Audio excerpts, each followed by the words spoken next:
I request all dignitaries to please come on the stage and take their seats.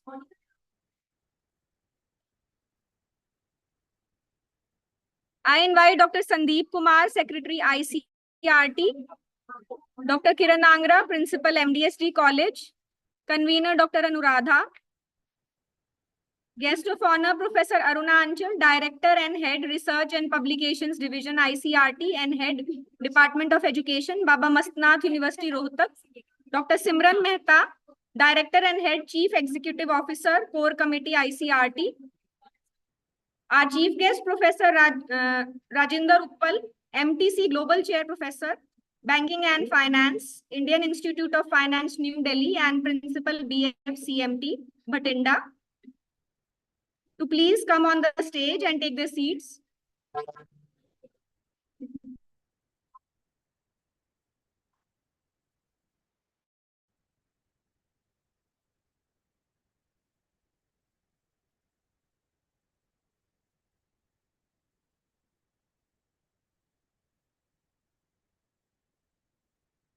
A warm welcome to all scholars, academicians, educators, and scientists present here.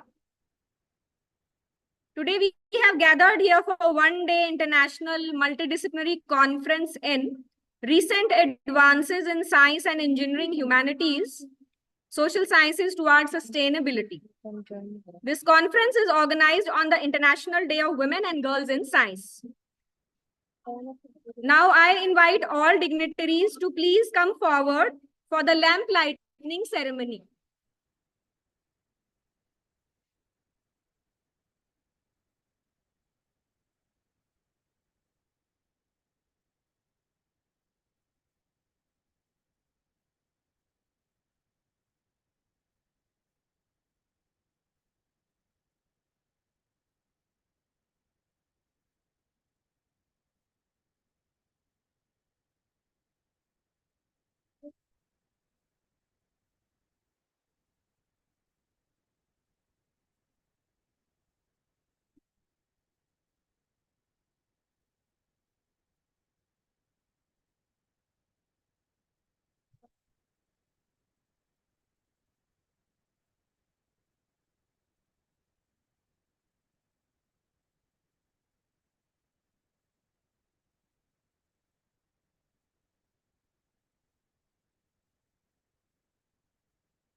Thank you, everyone.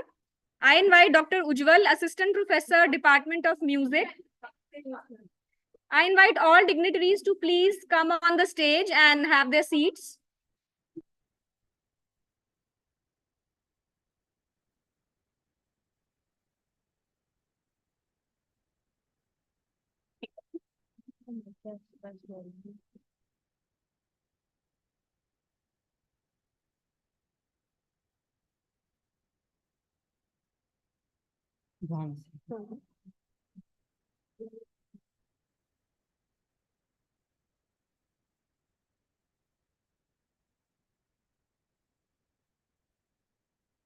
So our dignitaries have seated. Now I invite Dr. Ujjwal from the Department of Music, M.D.S.D College, for the singing of Saraswati Vandana so that we can initiate the conference.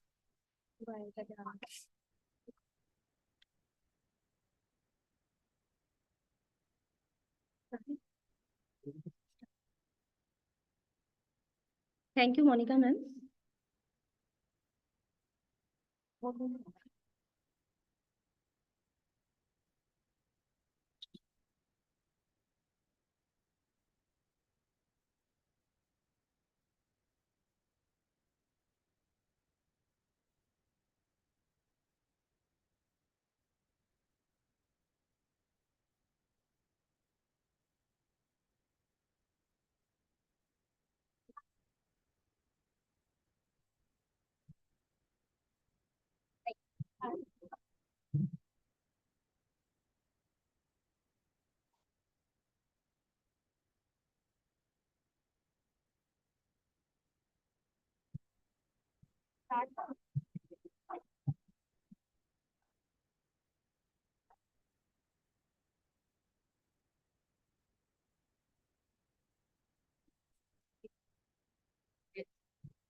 अब start करो।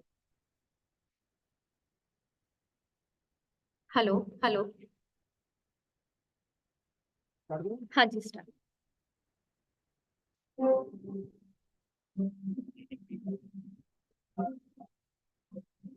Music का थोड़ा कम कर। सा सा रे सा नी नी सा नी पा पा नी पा मा पा मा पा गा मा पा नी धा धा धा सा पा पा पा नी मा पा मा गा मा पा नी सा।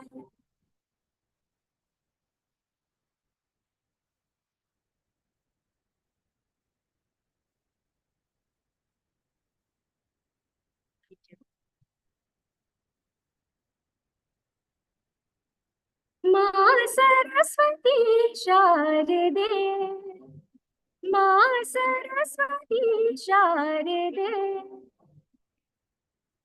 पूर्ण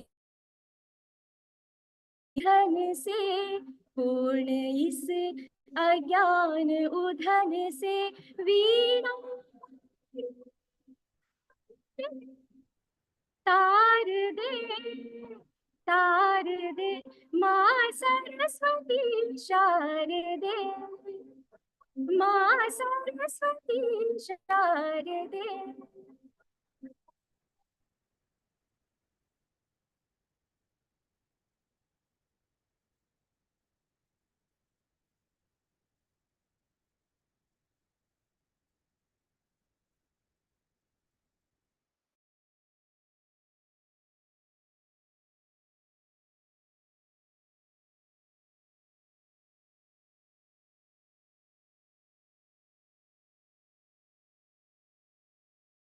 सूर्य ब्रह्म शिव विष्णु गजानन, इन चरणों को तुम सेवते। सूर्य ब्रह्म शिव विष्णु गजानन, इन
Thank you, Ujjwal ma'am, for such a melodious Saraswati Vandana. Now I invite Dr. Kiran Andra and Dr. Sandeep Kumar to welcome Professor Aruna Anchal and Dr. R.P. Uppal by presenting a shawl.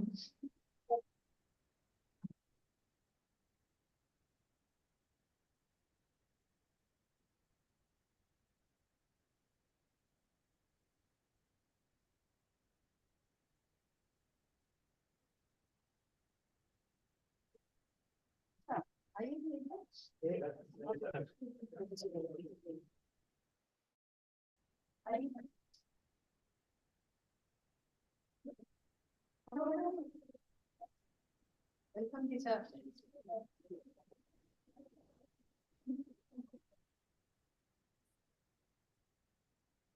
Now I invite Dr. Anuradha to welcome Dr. Simran Mehta.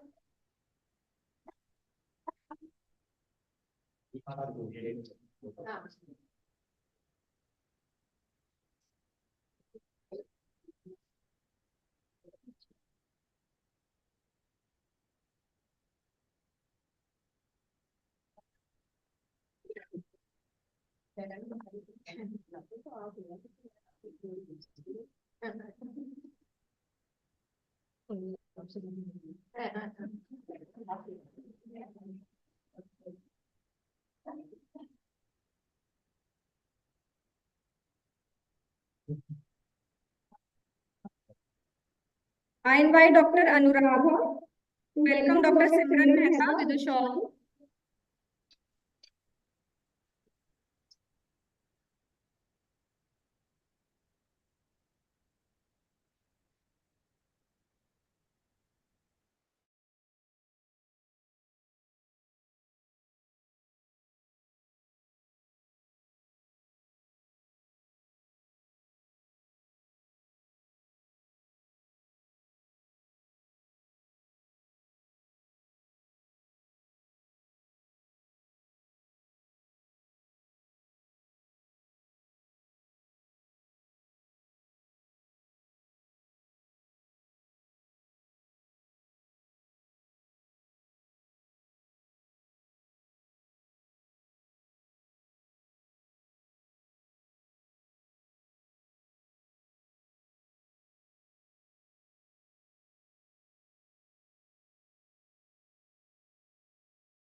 Hello.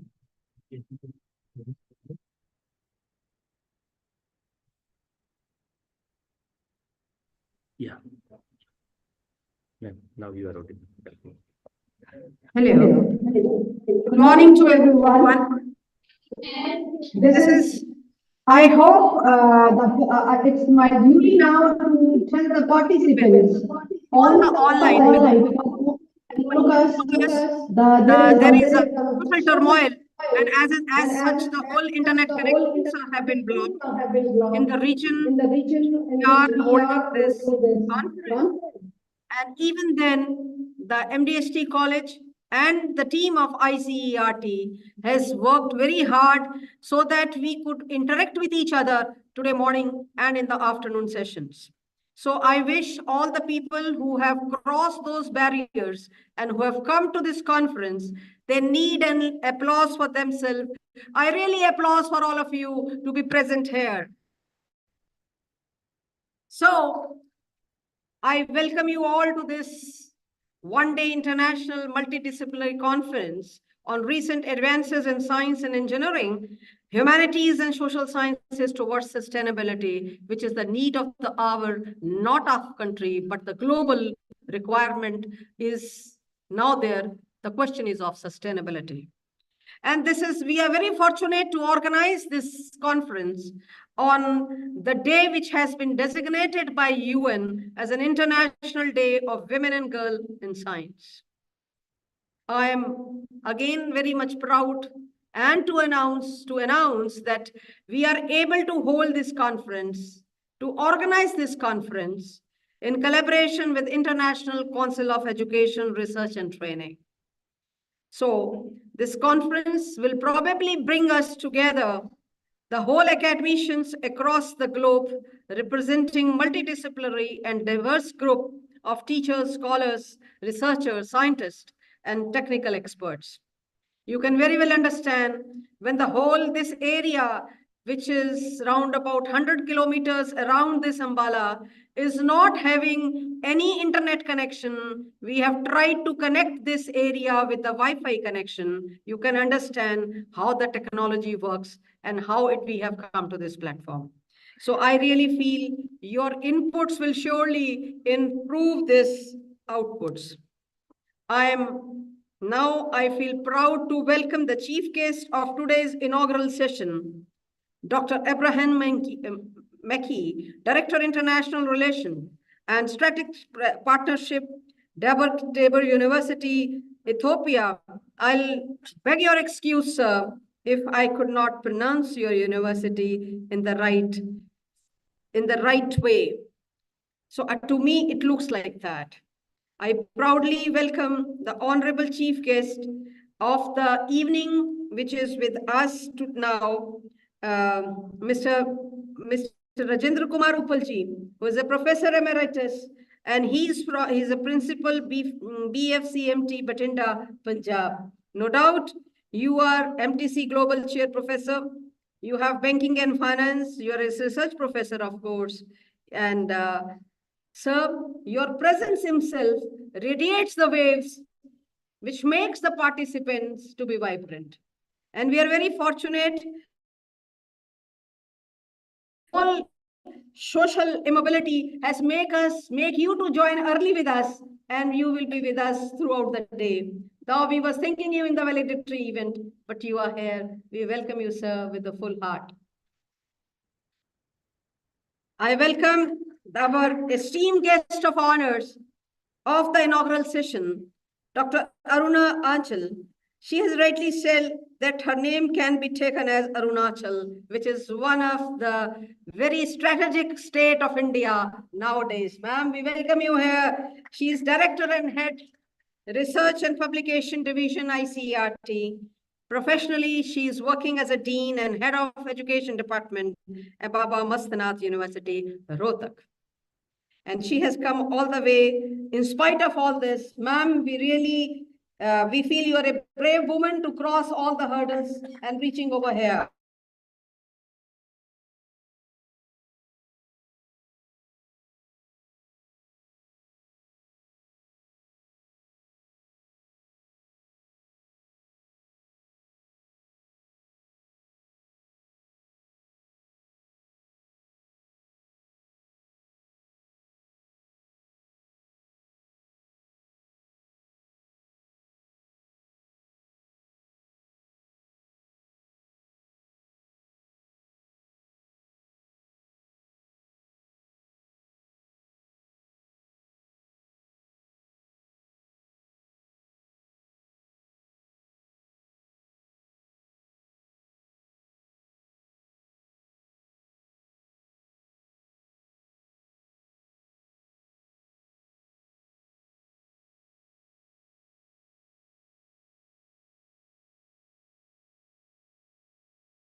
But dear friends, no organization can work without some excels of that organization. And those excels today are, I will love to introduce, I love to welcome them. And they are Simran Mehta, the women behind the show, for carrying out the event. We welcome you, ma'am, to this event. It is not always the woman. It is sometimes and make the event. They don't sometimes come on the screen, but people should know who is at the backdrop. Those backdrops make the things happen. And they are Sandeep ji. We welcome you, Sandeep. You are here with us. Your motivation, your blessings make us to reach, in spite of this big hurdles which are coming today, to connect to the people globally. Not the least, the professor of our SAJN college, Rajesh ji, is with us. And the young woman, Rinku ji, she is from the Department of Defense Studies. She is also with us. So we welcome you, young guys, to this event, because your energy help us to reach the apex of the conference. I should not forget the woman from my institution, a lively, bubbling girl. She is Anuradha, and I really bless you for not to welcome you or welcoming us. So I bless you to hold this conference, thought of this conference, receiving this conference, thought of this collaboration. So, my dear Anuradha, I bless you to keep on going and with the association with ICERT and keep on forwarding march. This is not the end, it is just the start. God bless you, my child. So, if I have forgotten some name, I beg an excuse, but I will also like to tell you, Ma'am Aruna Anshul, that our Sur Kokila Ujwal ji, she has come from Kurukshetra today. And all the through moving in the bus, riding over the bus from here and there, you are here. Your voice has made to start the event in a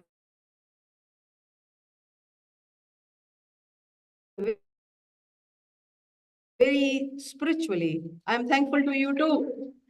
I'm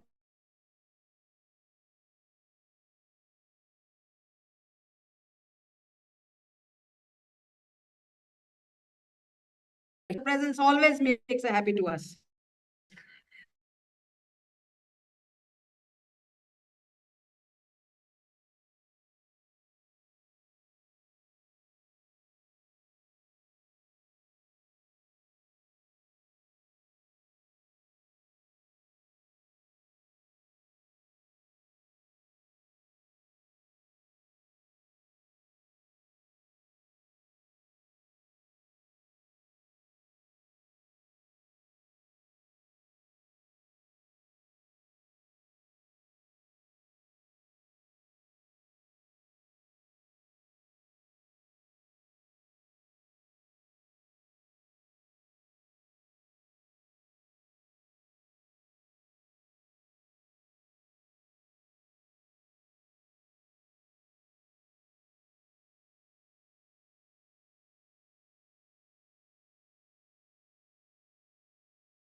the fee structure, the fee has to be given, to be financed by the parents. But so ma'am, we have now tried to place them during their education. And we have gone an MOU signed with many organizations while our students are working along with their education right from the first year. And secondly, today's chief guest who is coming in the evening, thank you, is Mr. Diljit, and he's an industrialist. So basically, we hope for the industrialists so that our students, if they fit in their some lessons, they can be taken place, they can be placed in the system, and they should start from. This is the recent movement we have gotten, and I have been one on the position of Salambi Bharat movement of the India, which has been taken, and I have been designated by the position from what is another instance, what is that Jila Prantiya Sayojika. So that is for making the students, the concept is to make. We have taken a of the climate change and aware of the environment. We are trying to avoid to use some one-time plastic because it is so much in our system. You cannot remove it immediately, but slowly we are making aware them and trying that alternate of the plastic. Or it is not only the plastic, there are many other things which are spoiling the environment or the climate, because of which you have a hole in the atmosphere, and we have to take care of it. So these are the recent movements I have given.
Address our students with your experience and knowledge.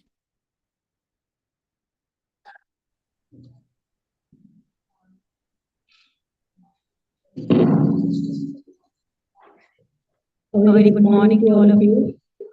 Good afternoon and good evening. Namaskar. Myself, Dr. Arunachal. I'm from Rohtak. I'm really thankful to the principal ma'am for beautiful introduction. Really, she explained each and everything in such a manner that I was just, I'll say wow. But it was beautifully articulated, and she explained each and everything about the conference, about the college, for every step, whatever is needed in education,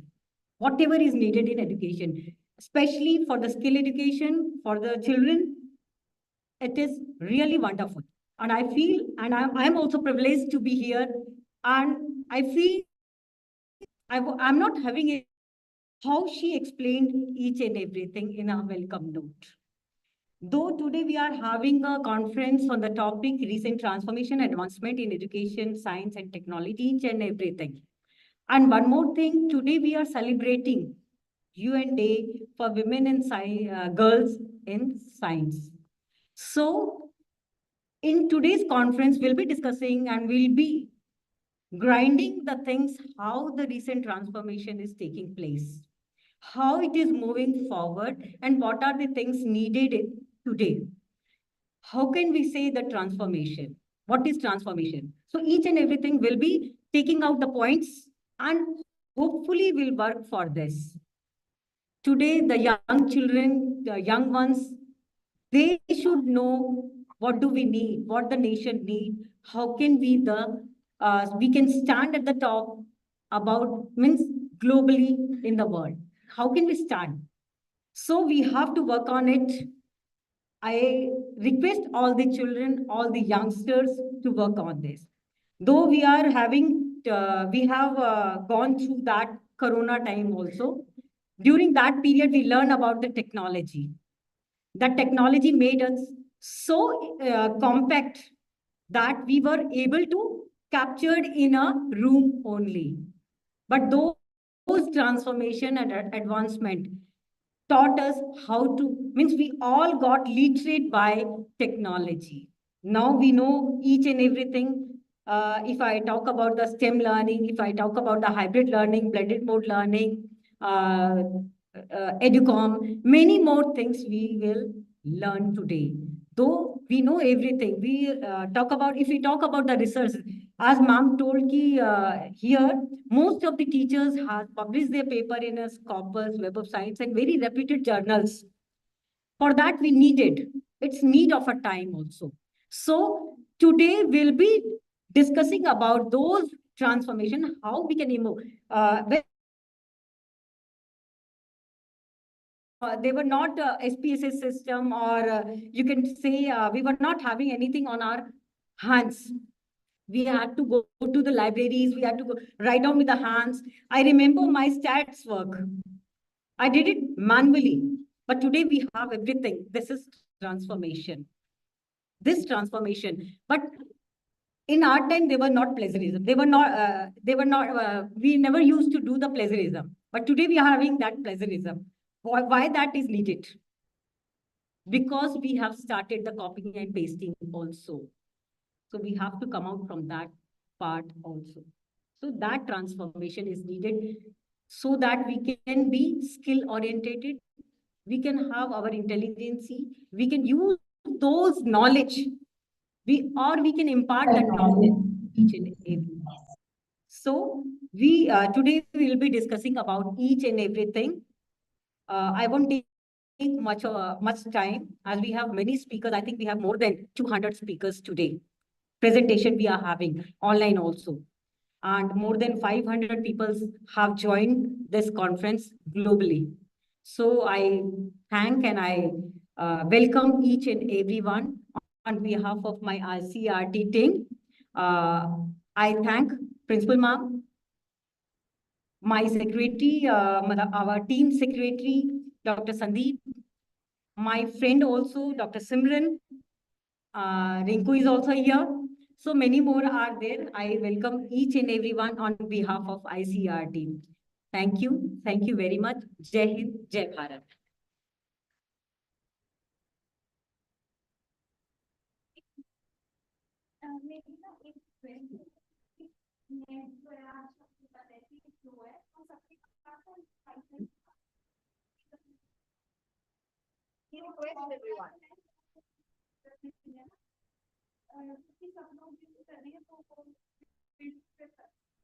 We request everyone to please put up their mobiles in your bags, please, or switch off them, because electricity नहीं होती और वो बता रहे हैं कि आपकी broad bandwidth ज़्यादा नहीं है, तो ये कुछ arrangement ऐसा किया गया है कि थोड़ी वायर डाली गई है यहाँ पर, तो already electronic क्योंकि आप सबसे अनुरोध है कि आप अपने फोन नेक्स्ट स्पीकर है मुझे लगता है कि सर उधर से कवर कर बिकॉज बाकी चल नहीं रहा वाईफाई, तो आई रिक्वेस्ट कि ये वाला ना यूज करें क्योंकि यहाँ पे connection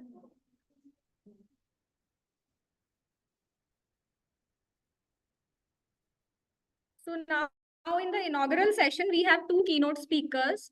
One will be joining us online, and I don't know whether he has joined or not. They are ready. They are ready to prepare presentation. Dr. Loganathan Veeramuthu.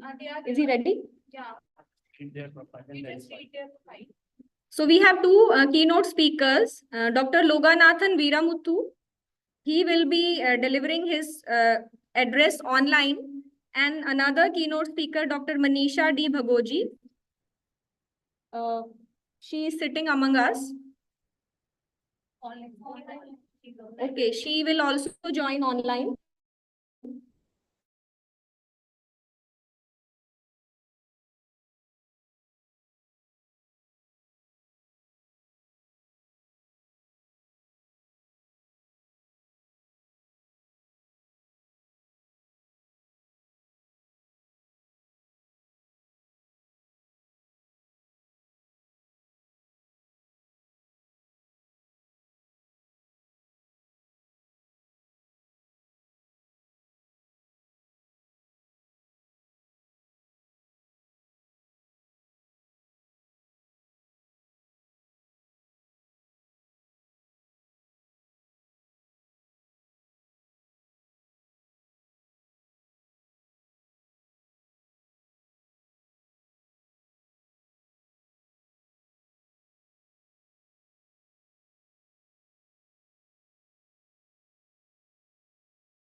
Make co-host.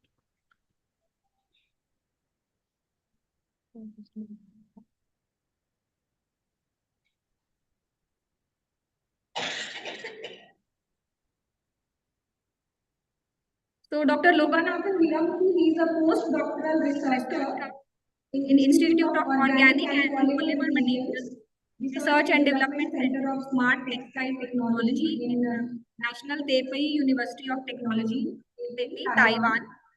And he is a scholar par excellence. And he has research interests in electrospun nanofiber technology, wearable electronics, smart textiles, perovskite and optoelectronic devices.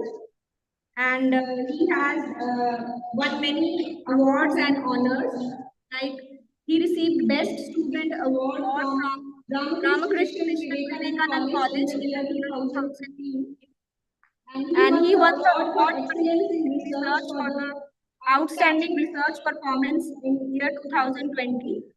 And he has total 17 research journal articles and one book chapter to his credit. Now I invite him for his lecture.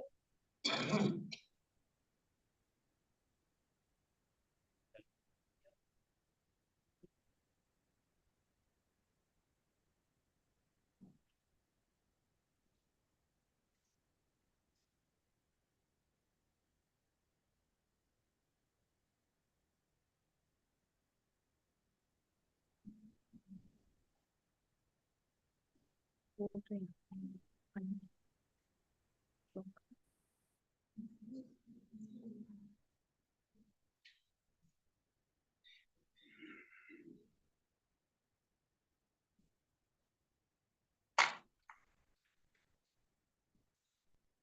to some technical problem, he is not able to join. Okay, he will be joining shortly.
Dr. Veeramuthu is a postdoctoral researcher in Institute of Organic and Polymer Materials, Research and Development Center of Smart Textile Technology in University of Taiwan. And he has his research interest in electrospun nanofiber technology, wearable electronics, smart textiles, perovskite and optoelectronic devices. And he is a scholar par excellence with 17 research publications in edited chapters and in edited books and in journals.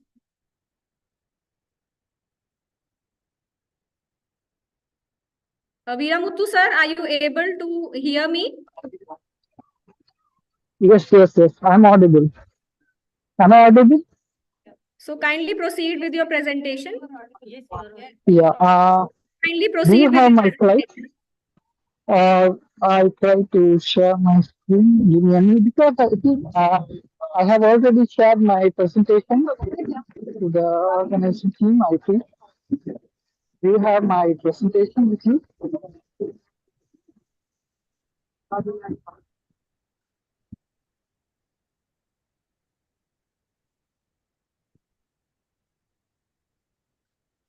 Hello.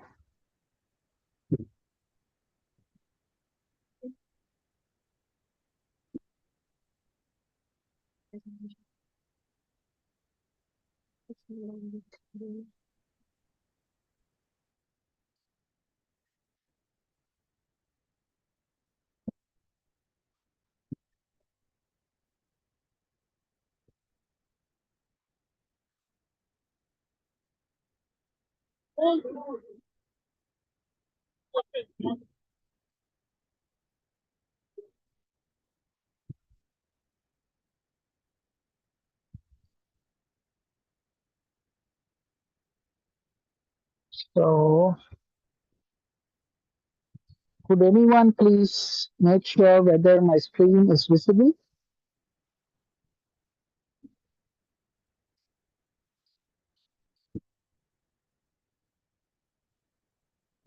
I'm unable to hear from your side.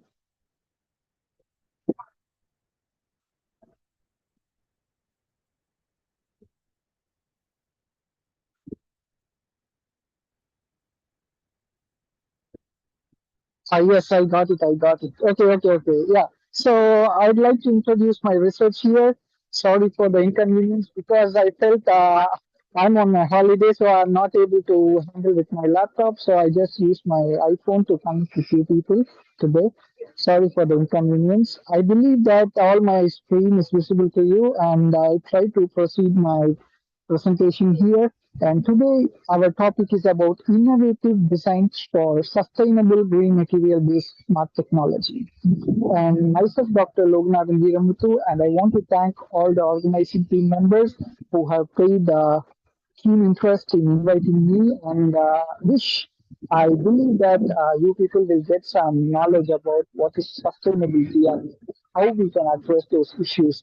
Because in the introduction part, they have showed some major task which is on relying, like for example, we want to address most of the task which is going to continue, because it's not like within one day or within few weeks we will complete those tasks.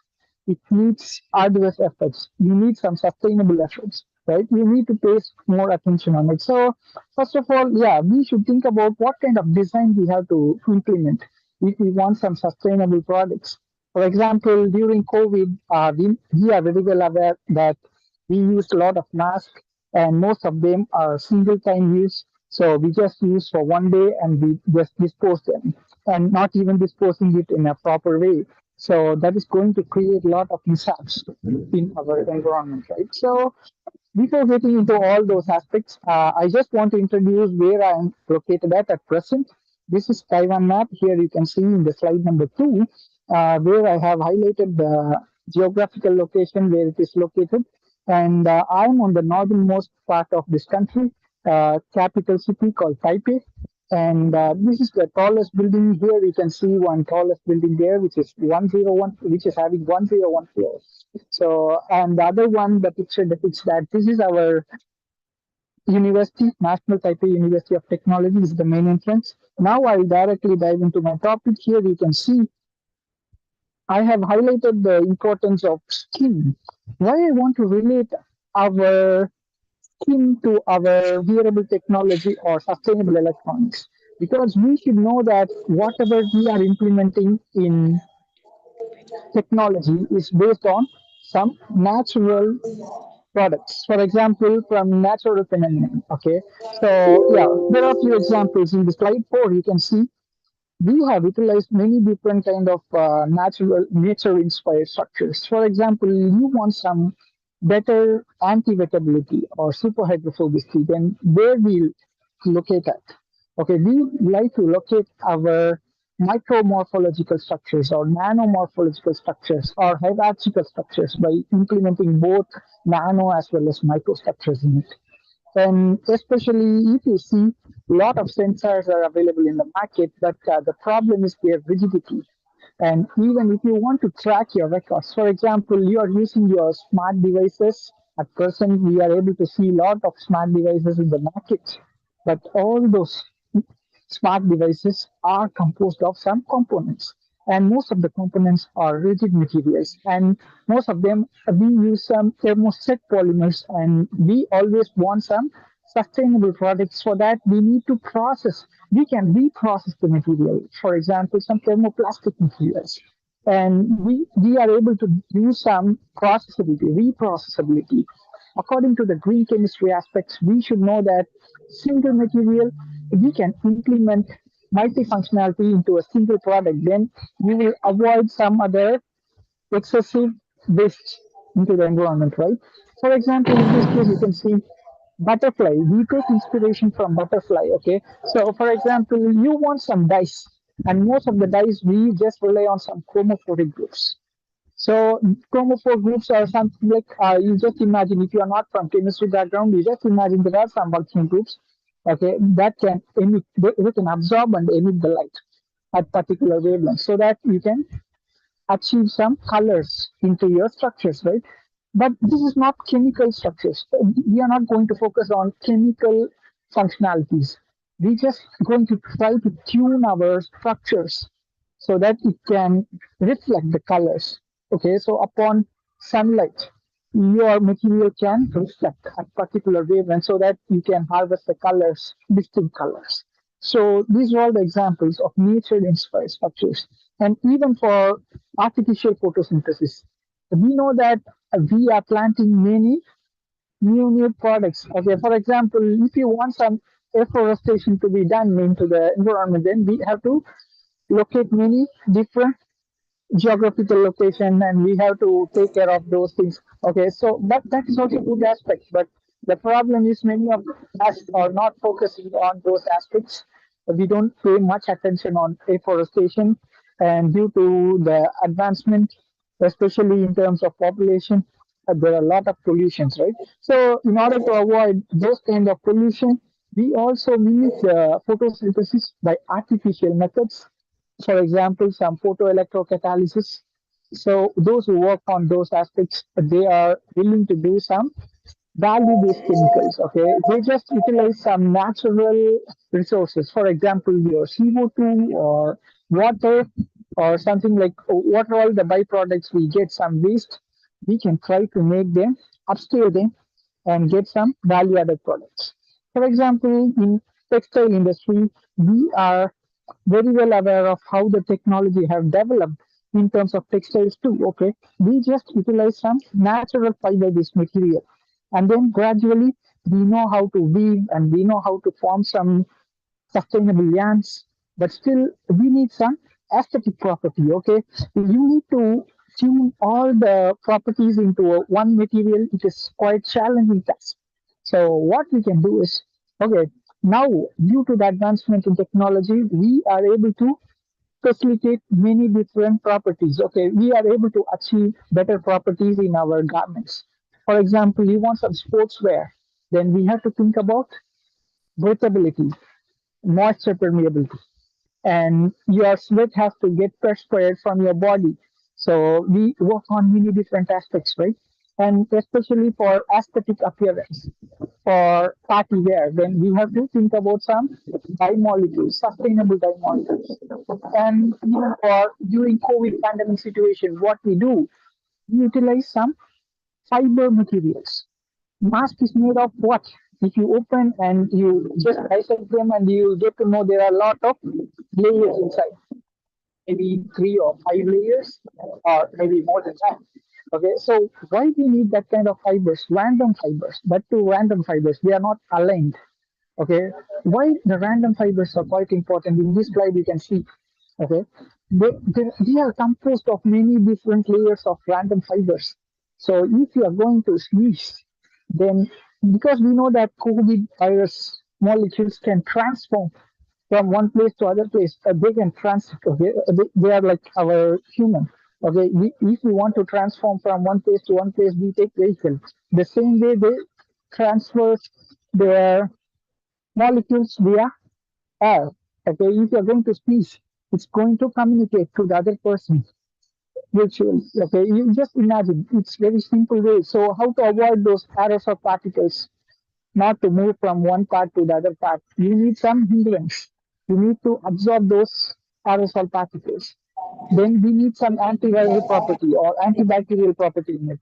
So many people working on those aspects, how to tune the fibers, not just like synthetic plastics, what we are using at present, like polypropylene or polyethylene or PS polystyrene molecules. Now research community is going to tune the properties, so you can endure your application. You can try to extend your lifetime of your mask so that you will get some sustainable products, or you can improve the washability of your products. For example, your face mask. Okay. And now let's move into the next one. Here I am able to show you some of the examples. Like they are, for example, you are going to work on some electronics. The major component is your substrate. You need some platform to accommodate your many different components. So the major task is you have to find some good substrates, and that substrates has to be eco-friendly. And yeah, for example, if you are going to use some polyethylene or polyethylene terephthalate, the conversion efficiency, for example, you need some flexibility as well. For example, I'm saying about for wearable electronics in terms of, okay. And from this task, you are able to see there are many different type of components, not only substrates. We need some conductive material for preparing some electrodes, as well as we need some functional materials in terms of, okay, you need some energy harvesters like photovoltaics, solar cells, light emitting diodes, LEDs. What we'll do, we fabricate many layer by layer morphologies in it. So it's not composed of only one material. So the task become more complex. So yeah, so we have to think upon many different aspects, not just like one material can replace everything. So the sustainability, the word term means that you have to design some polymers, a group of polymers or group of functional materials. For example, I'll show you a few examples on the upcoming slides. Here we can see some flexible polymers, silicon polymers. Silicon polymers also capable to replace some conventional polymers because we know that SiO, Si linkages are stretchable. Okay, so you can form some good wearable electronics based on silicon polymers. But still, yeah, we can utilize them. But the problem is the cost. So how we can address the cost? We have to find some sustainable monomers. Okay, natural monomers. Okay, so not like petrochemical based monomers. That's right. And here there are a few examples for some sensors like FET-based sensors, field effect transistor-based sensors, chemiresistive sensors, or electrochemical sensors. So sensors are also quite important for your healthcare system. Okay. So in this slide, you can see there are a few examples. Okay, if you are going to prepare one product, where we usually rely on. Okay, you prepared one good product and now you want to market them. So the major thing is we should know whether this product has the capacity or which is capable to protect. For example, you just take your face mask and you need some certain requirements. Okay, the government or some national bodies or international bodies, they have already assigned some good quality standards. You need some particular standards for your product. So preparing the product is different and making them to get some good quality or you want to cross the quality standards, that is quite important. So the many different aspects have to be compiled into one single product. Okay. So here you see there are some other examples, even like nanomedicine, drug delivery, and for personal health care, like your sensors or health monitors, even for your vaccines. So everywhere the nanotechnology is involved. And apart from nanotechnology, in recent studies, we are also focusing on some quantum technology. Quantum technology. Why we want to rely on some quantum technology? Because we know that why we want to move, why we want to transit ourselves from rigid devices to flexible devices using nanotechnology. Because we know that bulk materials are quite rigid and they are expensive. Okay, you are going to utilize, for example, you want to prepare one mask and you are going to utilize, like for example, 2 grams of your material. But if you use some nanotechnological aspects, then you can reduce the cost because you are going to apply very low amount of materials in it, right? So you will also improve your efficiency as well as you can reduce your cost and you can also get some flexibility as well. So these are all the good right path to follow for the sustainable materials or you want some sustainable products. And these are all the examples for your wearable patchable devices. There are few examples. For example, you got some wound in your body, then you want to use some antiseptics to cure. For example, to treat your bacterial infection. Then what you'll do, your human body system have some immune power, so it can recover on its own. So apart from that, we also use some other stimulation methods. Okay, in recent studies, it is well known that electrical stimulation is going to induce some better muscle stimulation. So your cell growth can be proliferated very well. So there are many different examples for your sustainable aspects. For example, here you see this is the simplest example to show how the technology has evolved from conventional clinical system into smart clinical system. You don't want to just go to the doctor anymore. You just use some implantable devices or wearable devices or embedded devices. Then, for example, you have your textiles. You make them as smart textiles by embedding sensor into your textiles. Then what will happen? You will be able to track many records. For example, your physical motions or tactile sensing, vibration, or you can track your temperature records, everything, even heartbeat, pulse rate. So everything can be done using our technology. And then it is doable to transform all your data with a single touch because of smart technology and due to the evolution of 5G and 6G technologies, right? So the data transfer rate is quite rapid, not like our 2G system. We are growing rapidly, right? So with the help of advancement, we can achieve better performances in our devices. And these are all the few statistics which shows that how this kind of smart textiles are based on some electrospinning system. Because in the introduction itself, they said that I belong to smart textile group and we work on some electrospinning techniques to get some fibers, and which is, you just imagine it's like a normal fiber, but the dimensionality is below micro or below. We can also confine ourselves to nano dimensions by using the electrospinning setup. Okay, so these are all the many different processing techniques through which we can get some good products out of it. There are many different products here. You can see, for example, we are very well known that this one insulators, semiconductors, and metals, and you want some different kind of electronics, and we need to tune their electrical properties. And just by using some nanotechnology aspects, we process them in different way, or we use different solvent, we do phase separation, or we can also do some other like doping system.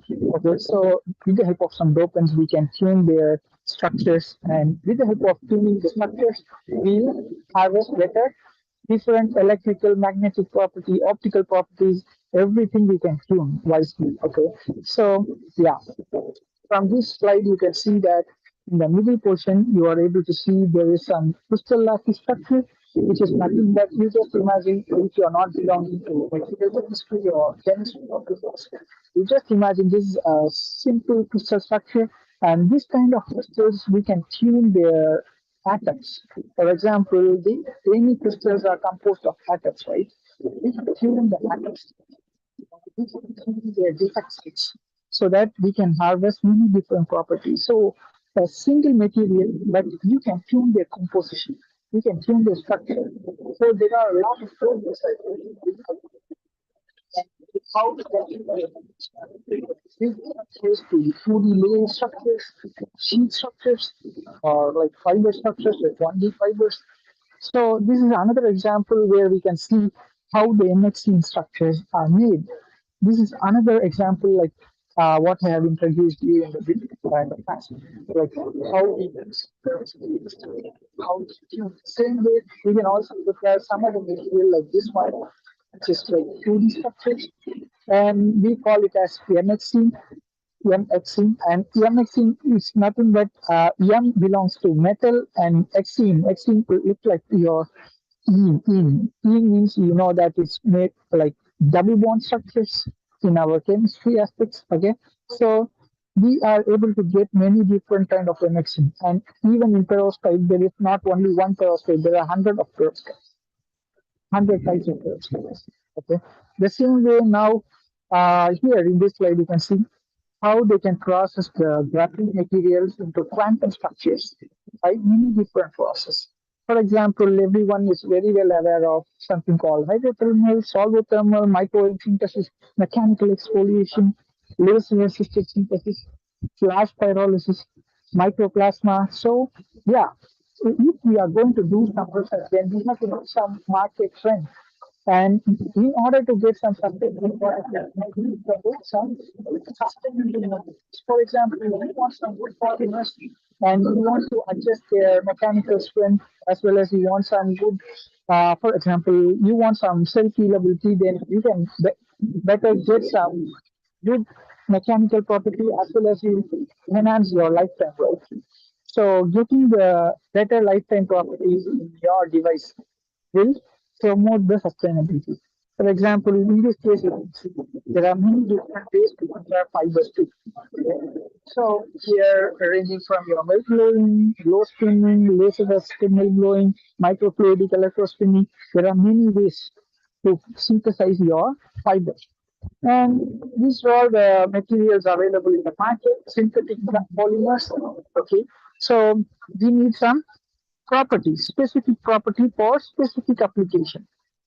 Okay, so but we are able to do all these things. We are able to process them and we get some good products out of it. Still, we are creating a lot of microplastics into the environment. So how we can address those things? That is quite important, right? And for that, we need to design some sustainable polymers, biodegradable polymers, natural polymers. So that can avoid your this kind of plastic pollution in the environment. And okay, now I want to introduce you a process called electrospinning. You just imagine you put your polymers and you extrude them at particular rate with the help of some electrical field so that you can get some fibers. So from this schematic, you may see that one visibly. Okay, you just see the setup. It's very simple. It looks simple, but if you work on it, then you'll understand there are some complications. We have to address some problems. So if you want to synthesize some new polymers and you want to process them, it may take several months to years. Okay, but processing them into vivid characteristics. For example, here you can see there are a lot of morphologies like tubular structures, core shell structures, porous structures, aligned structure, random structures. Everything is doable in electrospinning setup. Okay, so this is another example in which we can see how the sustainability works and how the technology is going to evolve further. Okay, so here you can see the conventional mask. We need how much amount to prepare one piece of commercial fiber mask.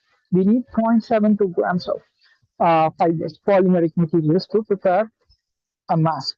But if we use this kind of laser assisted method, then we can control the viscosity. So if we can control the viscosity, then we can also control the dimension. So we can go up to like very lower dimensions in terms of nanostructural aspects. So we can improve their filtration efficiency. So you get some better quality factors in your mask, safety mask. Okay. So here again, this slide is going to emphasize the importance of bioplastics and the sustainability. And these are all the few examples for colorimetric sensors, fluorimetric sensors.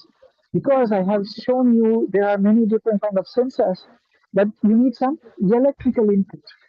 So you are going to use some fossil fuel based electrical system, right? So you are going to harvest the energy from instead of non-renewable sources. Still, we are not achieving 100% renewable energy sources. Any country, even they are well developed country, they didn't 100%, they are not able to achieve renewable energy. Okay, for their entire country's utilization. So now we have to think on preparing some wearable electronics that can work on its own. If you don't want to apply some electrical inputs to process your results. So creating this kind of naked eye visible colorimetric sensors or fluorometric sensors can be helpful to avoid your global warming. So yeah, we have written some review based on our electrospinning sensor system. So if you are interested, please go through. And electrospinning has a lot of applications ranging from your healthcare techniques to your energy system everywhere. Okay, even for packing, we can use electrospinning. And now these are all the few examples. Here we can see there are some stretchable optoelectronic systems, and as well as we can see some other light emitters which is able to selfie on its own at room temperature, in which we have used some tri-block copolymeric system. And from this, we are able to tune both the mechanical properties as well as good self-healing properties. Okay, so why do we want self-healability? What is the advantage of using some self-healable polymers? We know that okay, if your product is getting damaged or worn out, what we usually do? It's already useless. We try to repair them, but still, if it is not doable, then we'll try to replace the component or we change the new system, right?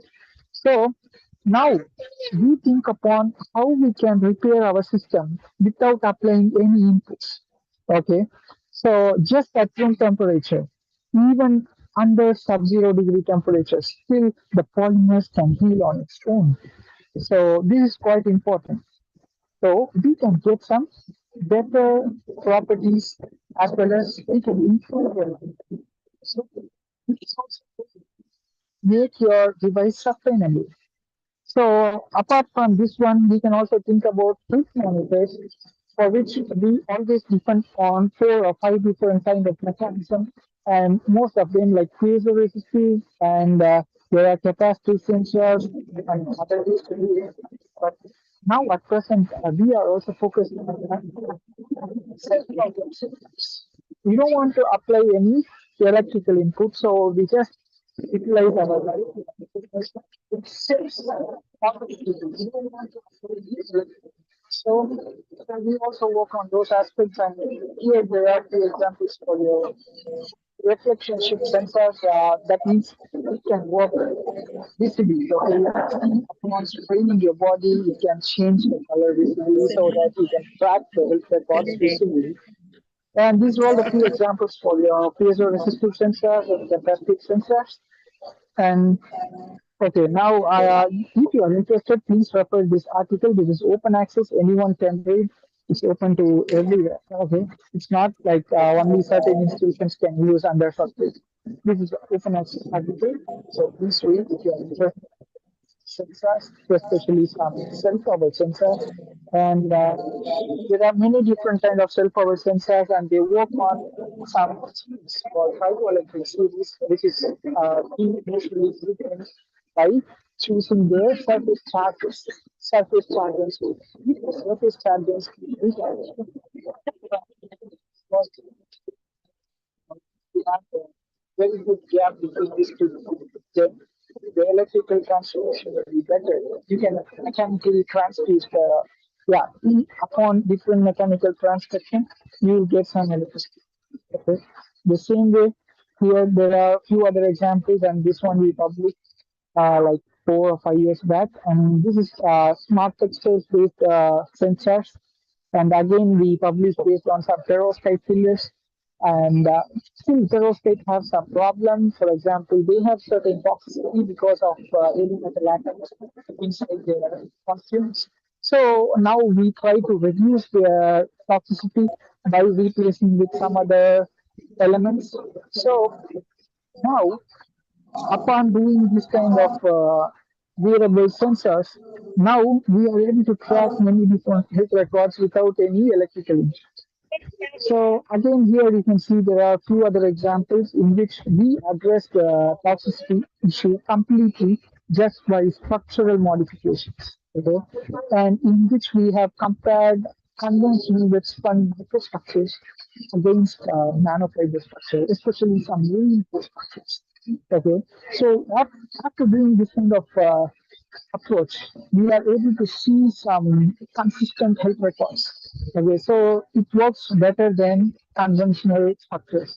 So all this kind of inputs are paying better output. Okay, so now the impact of this kind of research is still under progress. What we can do is, if you are willing to work on this kind of research, then you have to do some preliminary literature survey. Then you have to think upon what are all the basic preliminary and what you can do from your side. So everyone have to unite and work together to get this kind of sustainable products. So it will benefit the entire society. So finally, I congratulate all for attending this conference, and these were all the social media platforms on Activate. So if you are interested, please go through. You can scan the QR code. I welcome all your suggestions here. Okay. So thank you one and all for your patience listening. I believe I took enough time from your side. So thank you one and all. These were the streaming YouTubes available in Taiwan. Maybe in the upcoming other educational activities, we can also engage further to discuss more about these things, because due to the time constraints, I'm not able to explain everything in detail. but I believe you get some better take-home message from my side. Okay, so I want to thank all my collaborators and my teammates and my professors. Okay, so if you are interested to do some PhD or masters in Taiwan, so you can refer our university website. So I have given all the details here. Okay, so I want to thank my collaborators too, and I believe that you will also give some better feedbacks for my presentation, and I appreciate all your efforts. And yeah, I also run some YouTube as well as some WhatsApp channel for local research opportunities and job opportunities. If you are interested, please scan the QR code. Okay. And thank you one and all. Thank you for your patience this evening. I'm open for the questions. Thank you.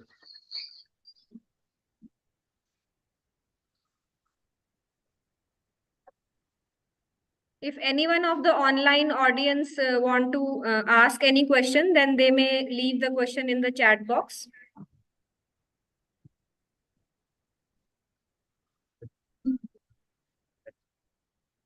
And now we will proceed with the next speaker, Dr. Manisha D. Bhogji. She is currently serving ICRT as Executive Director, Professional Development Division. She holds BA Vocational. She is a double MA. She has 17 plus years of experience in teaching English as a subject and as a language. She has worked as a technical writer also. She also worked as an IELTS, soft skills and personality development trainer at professional level.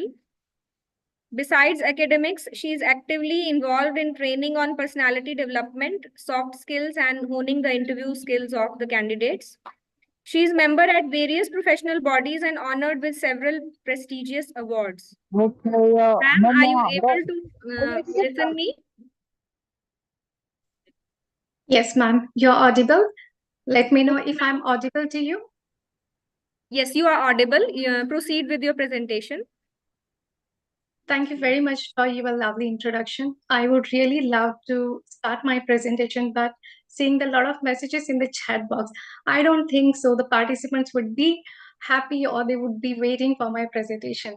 So I'll make it quickly and we'll let the technical session start, and all the participants, I know, I mean, they are quite curious to continue with their presentations and everything. So respecting everyone's time, I'll make it very brief within a 1 minute. So honorable guest and the esteemed guest, ladies and gentlemen, a very good morning and afternoon to you all. It's a privilege to be here before you all today as a guest of honor and address a keynote on this important occasion. That's the United Nations International Day of Women and Girls in Science. This annual event serves as a powerful reminder of the need to promote and support the participations of women and girls in the field of science and engineering. It's a celebration of the progress we have made and a call to action to continue striving for gender equity in this crucial domain. I'm not so sure if I'm still connected. I'm getting the message my network is not so stable.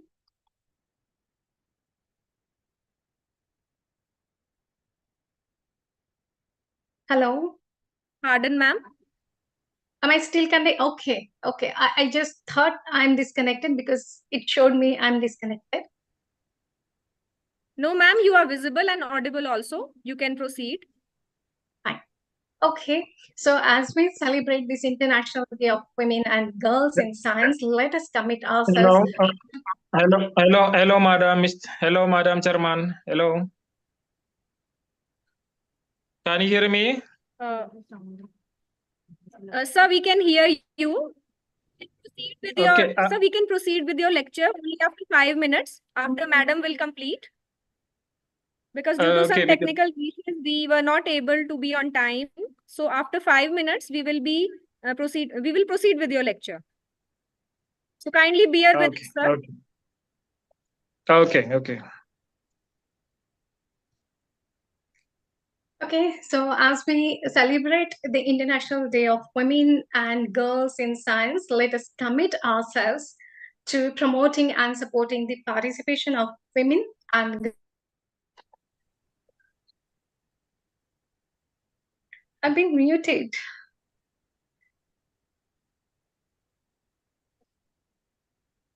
Ma'am, you are audible.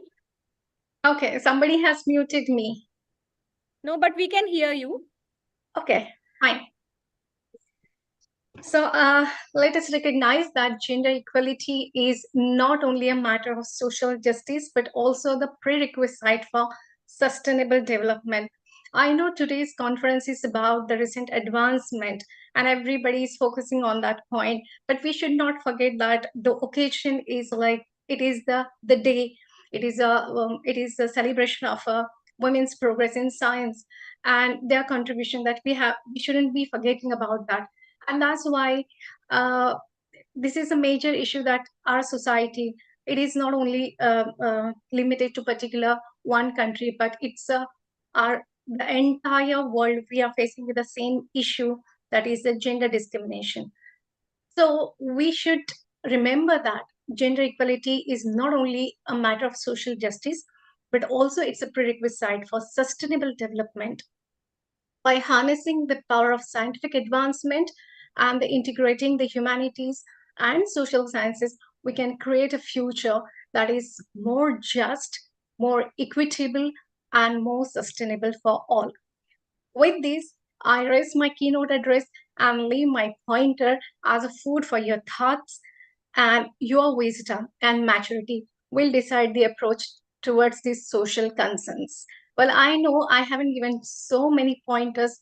If I had enough time, I would have given my presentation, but respecting everyone's of time, I just rest my address and I thank you all for patiently listening. Thank you very much. Over to you, ma'am. Thank you, ma'am. You rightly said that sustainable development is incomplete without the question of gender equality in society. And now I will proceed to the next speaker, which is also the chief guest of the inaugural session, Dr. Ibrahim Milki from University of Ethiopia. And I invite Ms. Achal from Department of Mathematics to briefly introduce him before his lecture. Thank you, Monica, ma'am. It's my privilege to introduce the Honorable Chief Guest, Dr. Abraham Milki, who is currently serving as an Assistant Professor and Director of International Relations and Strategic Partnership, Debre Tabor University, Ethiopia. Sir has done his B.Ed from Bahir Dar University, Ethiopia. He has done his Master's in Literature from the renowned Addis Ababa University and got his PhD in the Ethiopian Diaspora Literature from the same university in 2016.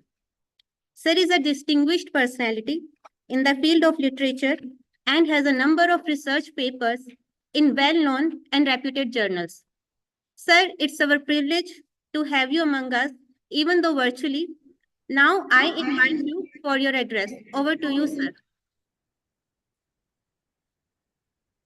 Abraham, sir, you can unmute yourself. Yes. Okay, thank you very much, madam. Thank you, ICERT for inviting me. And thank you, madam, for your generous presentation. I'm from Debre Tabor University, Northwest Ethiopia. And I thank you very much for having me at this great occasion. My presentation is also on in line with the International Day of Women, like the previous presentation. So without further ado, let me directly go to my presentation.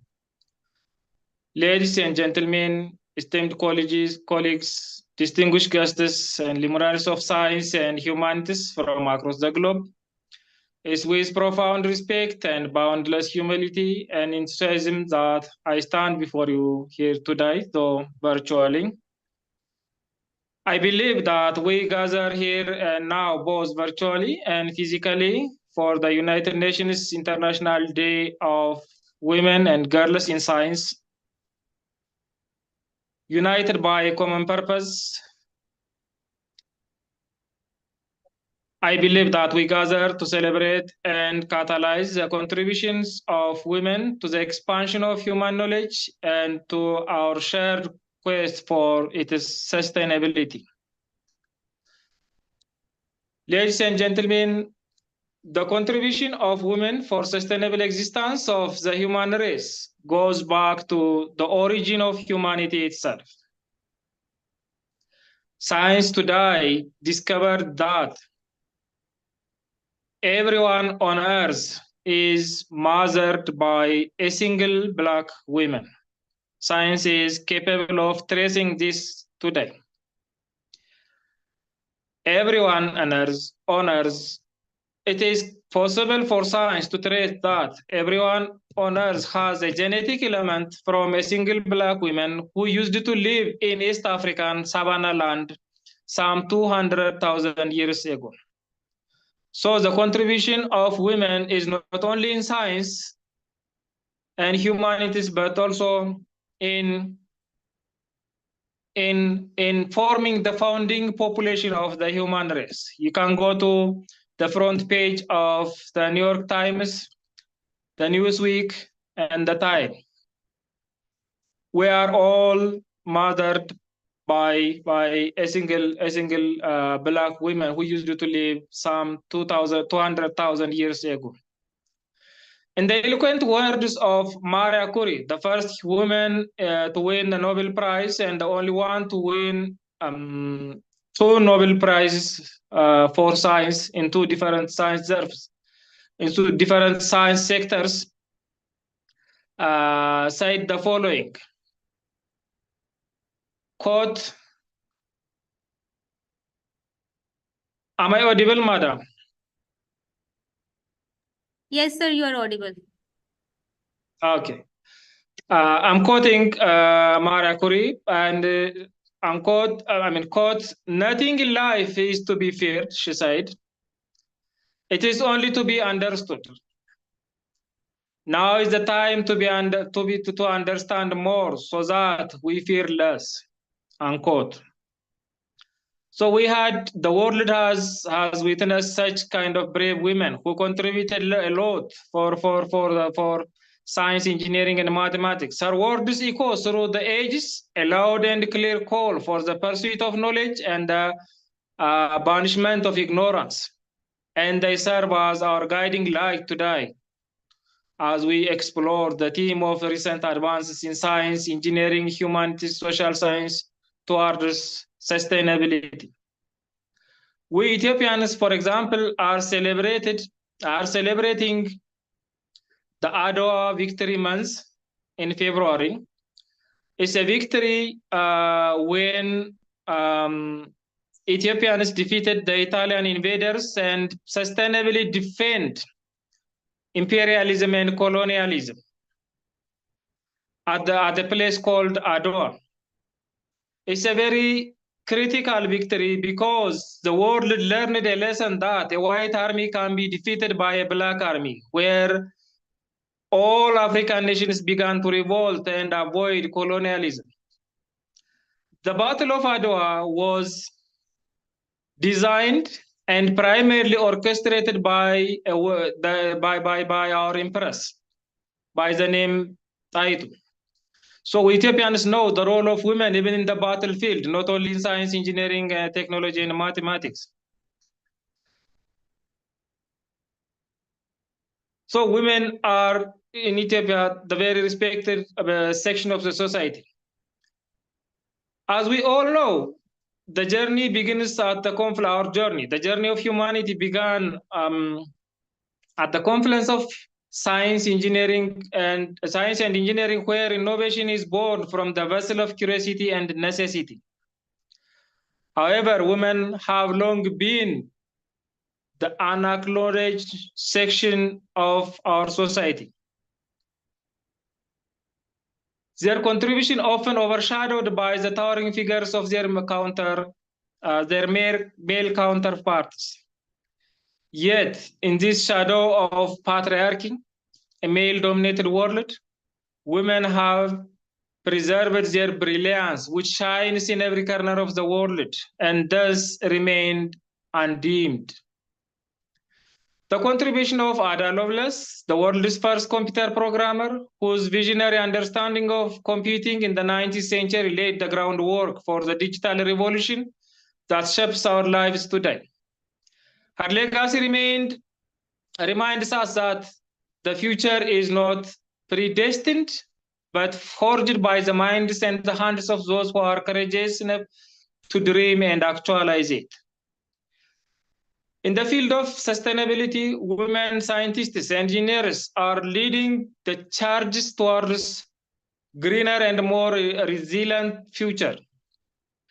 From the pioneering renewable energy technology to developing sustainable agricultural practices, their work is integral to our collective efforts to combat climate change and protect our planet for the future generations. The recent advances in the battery technology, spearheaded by researchers like Dr. Shirley Menk, are revolutionizing the way we think about and utilizing energy, bringing us closer to a future where clean and renewable energy powers our world. The contribution of women in the area of science, engineering, and mathematics reached at its incomparable stage when a Black American woman by the name Katherine Johnson held a distinguished position at NASA in the 1953. Johnson's position at NASA was distinguished because her brilliance was instrumental in calculating the trajectories of many space journeys, launch windows, emergency return paths for many missions, including the American manned spaceflight by Alan Shepard in 1961 and the iconic Apollo 11 mission to the moon in the 1969. Her ability to perform complex calculations with accuracy and her development of the mathematical technique that could be used for emergency return were critical during the era when electronic computers were in their infancy. Katherine Johnson's contribution were not only vital for the success of these missions, but also broke barriers as an African American woman in a heavily male-dominated and white-dominated field during the 20th century. Her legacy is testament to her extraordinary intellect and determination, inspiring generations to pursue careers in science, technology, engineering, and mathematics. To give you some brief story of Katherine Johnson, while she was calculating the first successful space the shuttle, while she was designing that, she used to travel half a mile to get a toilet because the toilet at the NASA office, workshop office, was marked whites only. In fact, an American friend of mine told me that the last woman whom Armstrong called before he traveled to the moon was Katherine Johnson. And the question he asked was that, Madam, are you sure that I'll be back safe? She answered, go, because I'm dead sure that you will come back safely. And as per her calculations and designs, she was able to put a man on the moon, and America remained the master of space because of the contribution of that Black woman and Madam Katherine Johnson. Because she's Black, because that world was not only male-dominated but also white-dominated, she got the awards she deserved. Only Barack Obama came to the White House. In 2015, she won the Presidential Medal of Freedom. She won the NASA Group Achievement Award in 2016 and the Congressional Medal Award in 2019. So her achievement was extraordinarily unparalleled and opened the way for many women who followed in the successive generation of women scientists. Turning our gaze to the field of humanities and social science, we encounter the realm where the human experience is dissected, understood, and reimagined by female thinkers.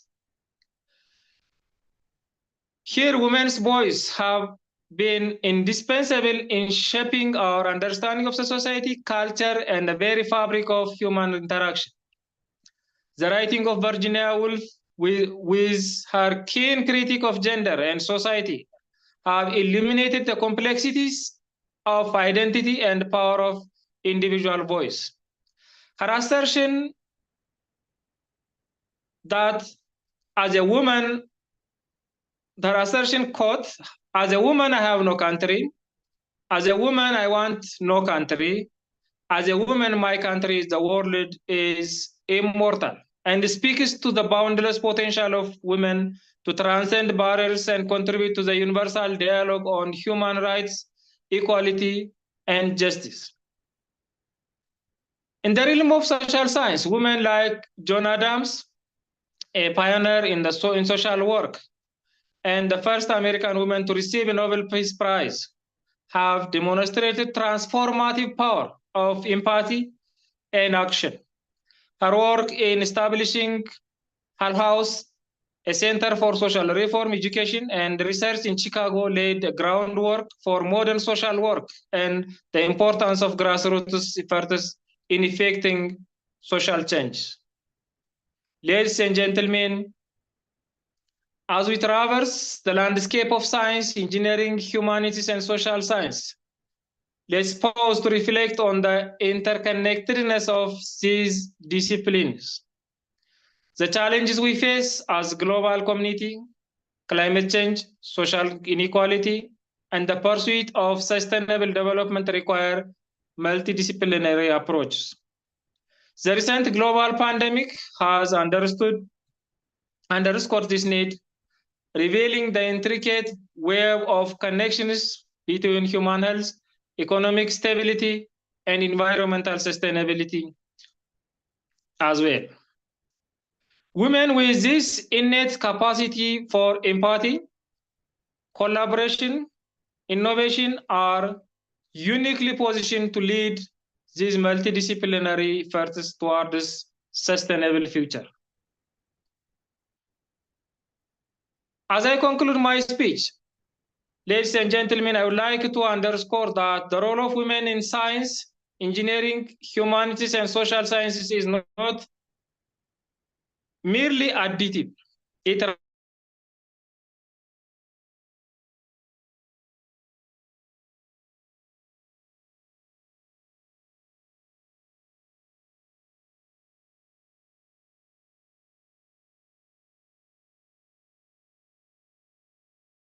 It is through their lens, the women's lens, that we can envision a future that is not only sustainable, but also is imbued with equity, compassion, and resilience. So, as we stand at this crossover, let's heed the words of a great poet, Maria Angelo, who said, each of us, famous or infamous, is a role model for somebody. And if we aren't, we should behave as though we are. Cheerful, kind, loving, courteous. Because you can be sure someone is watching and taking a deliberate note and diligent notes. A deliberate and diligent notes. As we move forward, let's embed this virtue, championing the contribution of women and ensuring that their voices are heard, their achievements celebrated, and their potential unleashed. In the spirit of collaboration and mutual respect, I invite each of you to join me in this endeavor. Together, let's wave a future where sustainability is not just an ideal, but a reality, and where the contribution of women are recognized and foundational to our to our shared destiny. I thank you very much, and have a nice International Day of Women. And I stop here. Thank you, Mr. Madam.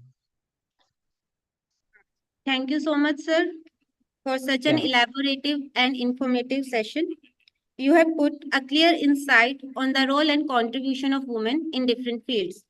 Your insights are invaluable, and we thank you for your time and effort. Now I invite my colleague, Dr. Monica Dhillon, for the proceeding of the conference.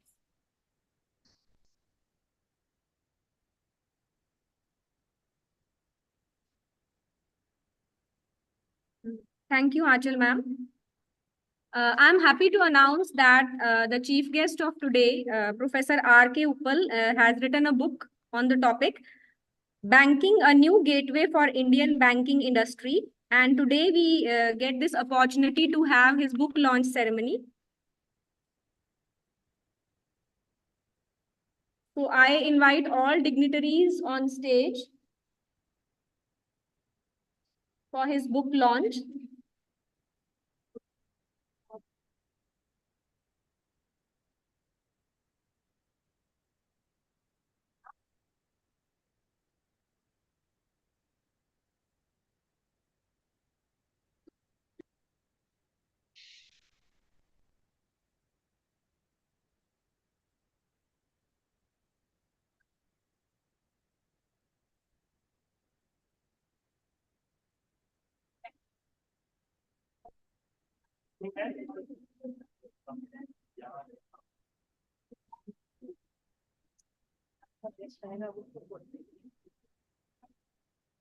Please have a big round of applause for Sir's book.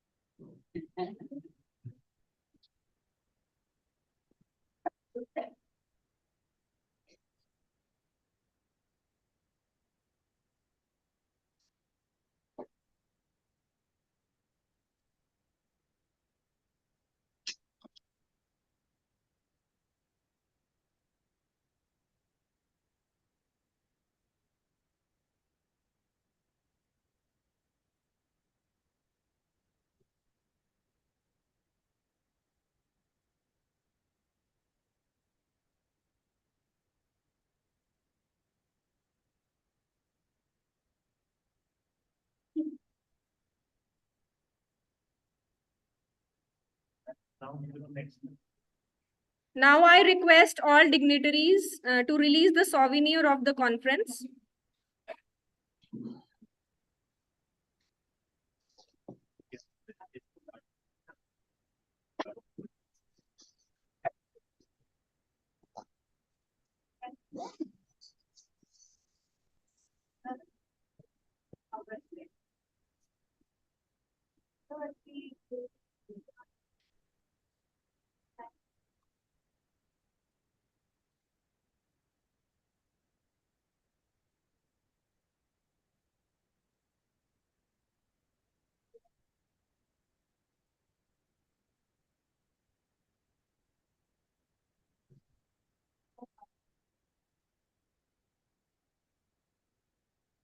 I would like to share with you that today we have received 200 papers for presentation.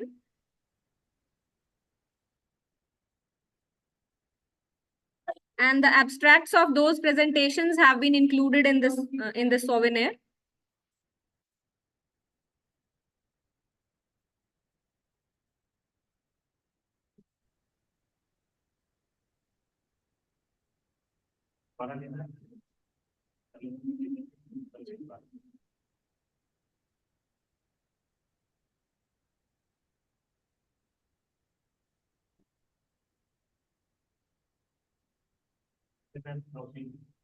So I pay my heartfelt gratitude to all participants who have come here today. I thank the conference convener, Dr. Anuradha, and Dr. Sandeep Kumar, and Dr. Simran Mehta for giving us this opportunity to hold this conference. I thank Madam Principal, Dr. Kiran Angra, for providing us with the venue and resources. I thank all the speakers for their scholarly deliberations. Lastly, I also thank all of you for patiently listening the speakers. And now with this, I announce the close of the inaugural session. And now we will proceed with the technical sessions. There are total 6 technical sessions. And out of them, the first technical session will be in hybrid mode. Those of the participants who are sitting here, they will present their papers on the dais. And other speakers, other paper presenters, they will proceed online.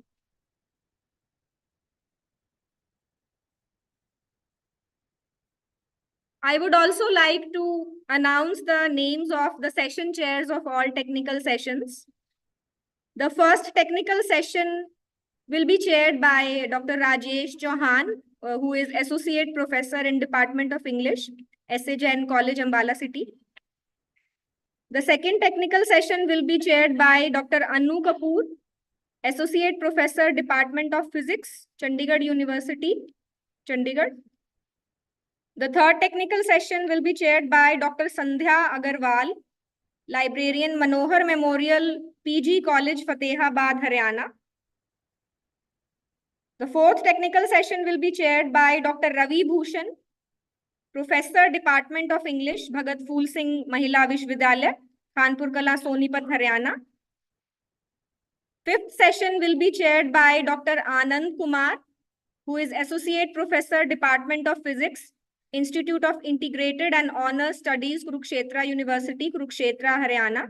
And the last technical session, which is sixth session, will be chaired by Dr. Urmil Rawat, ex-Associate Professor, English, Department of Higher Education, Himachal Pradesh, India. So now I will be announcing the names of all the speakers who will be presenting their papers offline.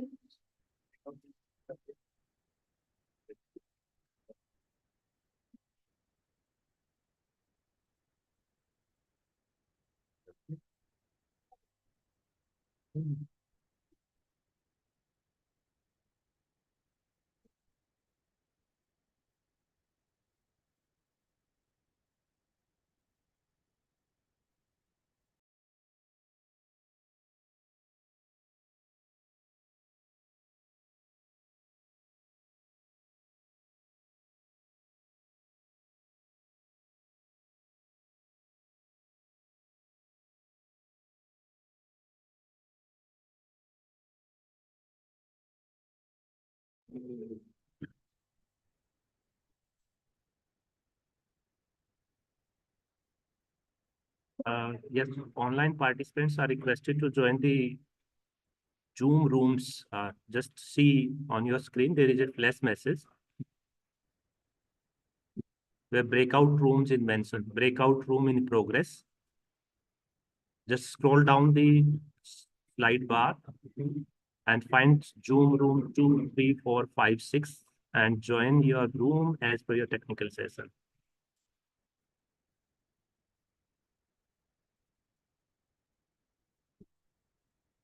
Technical session 1 will held here in the main room.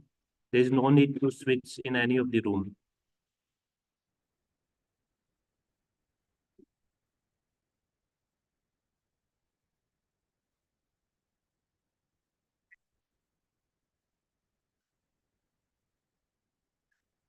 Participants who have joined on mobile device, they will find the breakout room icon on the right or the left top of your screen.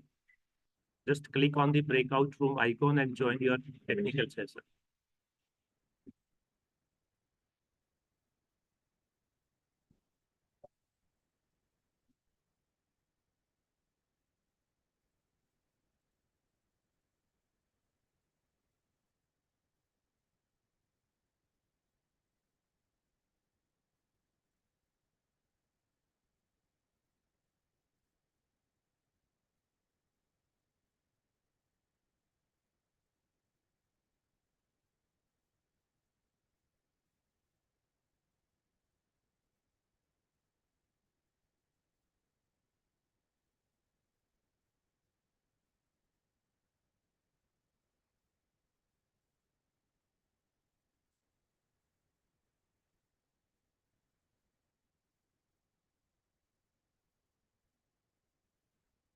Yeah, those who have joined in laptop or the computers, they can find the breakout room icon here in the toolbar. You will see on screen where the participant chat or screen share that options are given. There is one option, breakout rooms. Click on the breakout rooms and a window will pop up there.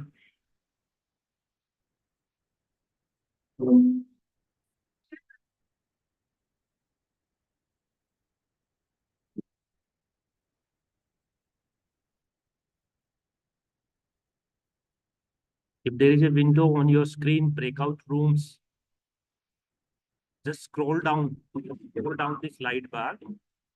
And when you will go down, you will find room number 3, 4, 5, 6 are mentioned there. So if you have technical session 5, just in front of room number 5, there is one option is given join. Click on the join and switch to room number 5. Room number 6 is for technical 6. Room number 3 is for technical session 3.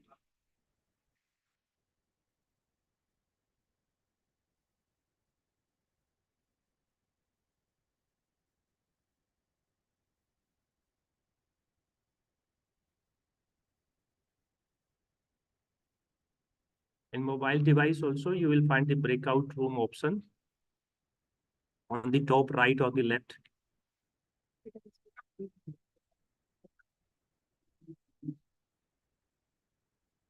We are not going to assign you any room. You have to join. You have to join.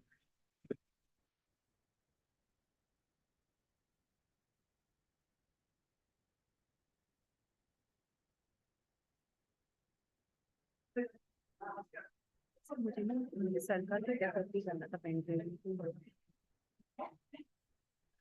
यहाँ जरूरत पड़ेगी ना।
I announce the beginning of technical session 1. It will be chaired by Dr. Rajesh Chauhan from S.A. Jain PG College. And it is my sincere request to all the participants, online as well as offline participants, that please keep your presentations concise and please conclude in 5 to 7 minutes because we are short of time.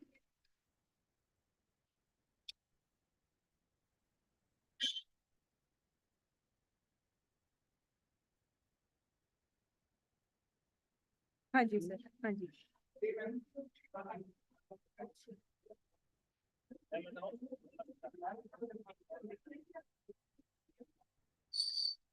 एक बार बेटा start कर देना। हाँ जी, ठीक है जी।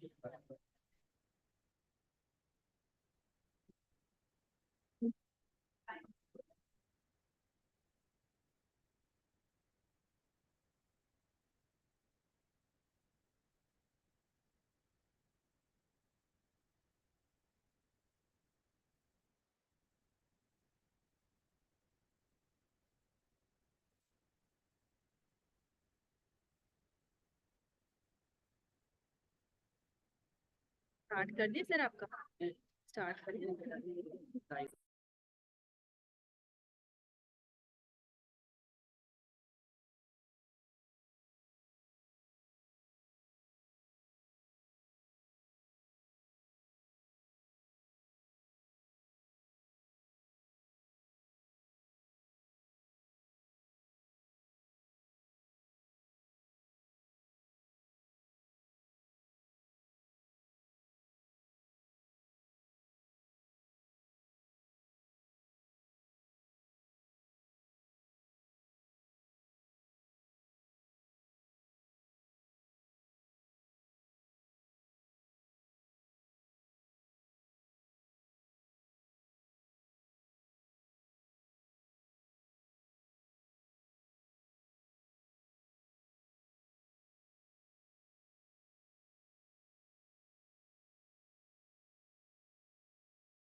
Mr. Ajmer Singh.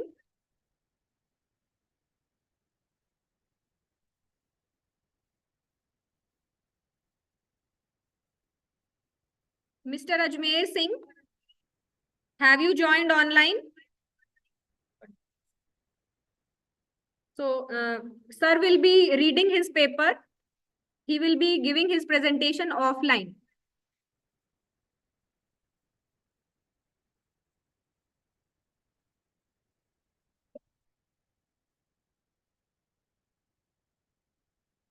Good afternoon, all of you. Firstly, introduce myself that my name is Ajmer Singh, PhD research scholar, Neelam University, Kaithal, Haryana, India. Madam, वो PPT थी ना? Yes. PPT निकालो.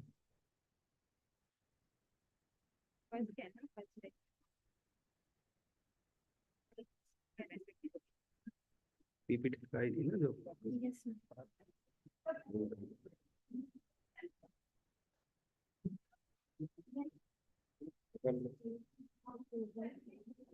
मैम PPT PPT बड़ा है.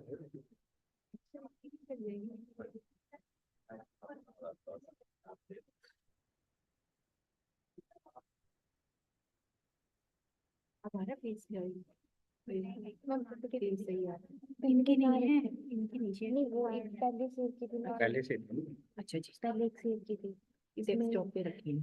हाँ, folder में desktop पे रखी है बेटा, डेस्कटॉप पे नाम ये रखी है क्या? मैंने नहीं रखी। मैम फिर नेम क्या है? अजमेर से. नहीं, पीपीटी में ही एडमिशन करके है। अच्छा, इसमें डालिए पीपीटी। मैं लेके आऊँ? लैपटॉप में ये प्रेजेंटेशन वही पूछ रहा हूँ सर इसमें भी डाल अरे दीजिए। वो लैपटॉप में डाली थी ना सुबह, कहाँ है वो? अच्छा सुबह जो डाली थी वो आपको पेन ड्राइव से डाली थी आपने, उनमें है। नमस्ते, आइए आइए, बहुत बढ़िया बढ़िया, अच्छा लगा। सब जगह बोल जाते हो। हाँ सर, खाना चाहिए।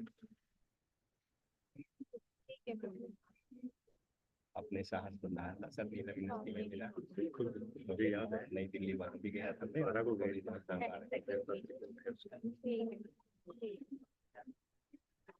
तो लोग नेपाल घूम के आएंगे, है ना?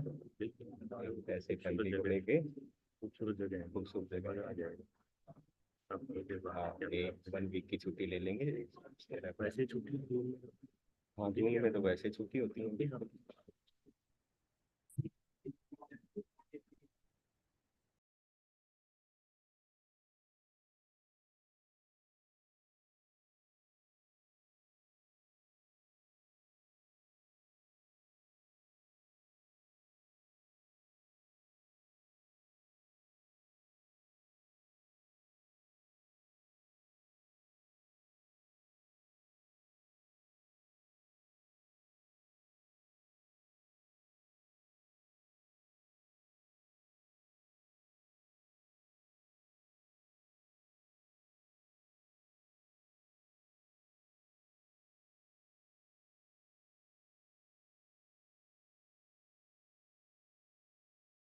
आ गया, ठीक है सर। हाँ, शुरू करो। इसमें आप बोलो, बस दिखेगा, मैं देख के भी बोलूँगा। जूम करो थोड़ा। सर वो स्क्रीन में मेरी तरफ से दिख नहीं रही, इतनी नहीं थोड़ी जूम आउट। ये तो दिख नहीं रहा है ना। मैम थोड़ा जूम आउट करना। सर आप मुझे ना नेक्स्ट बोल दीजिए। जूम जूम करो। थोड़ा जूम आउट कर दो, थोड़ा जूम कर दो, देखना भी है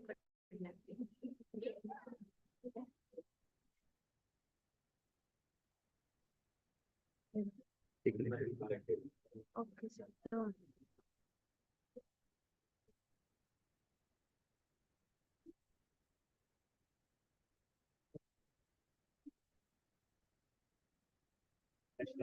ऐसे भी दिख रहा है। हाँ, इस पे तो क्लियर है। थोड़ा अगर जूम, क्योंकि मेरी आई साइड कम हो। पेनड्राइव आपके पास है, इसी में यहाँ पर कॉपी पेस्ट करवा दो, चलाते वहां से देंगे सर, वैसे पढ़े इधर से लेंगे। वैसे इसमें डाल दो। है ना, वैसे वैसे share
Economy and the source of food security for the wild nation.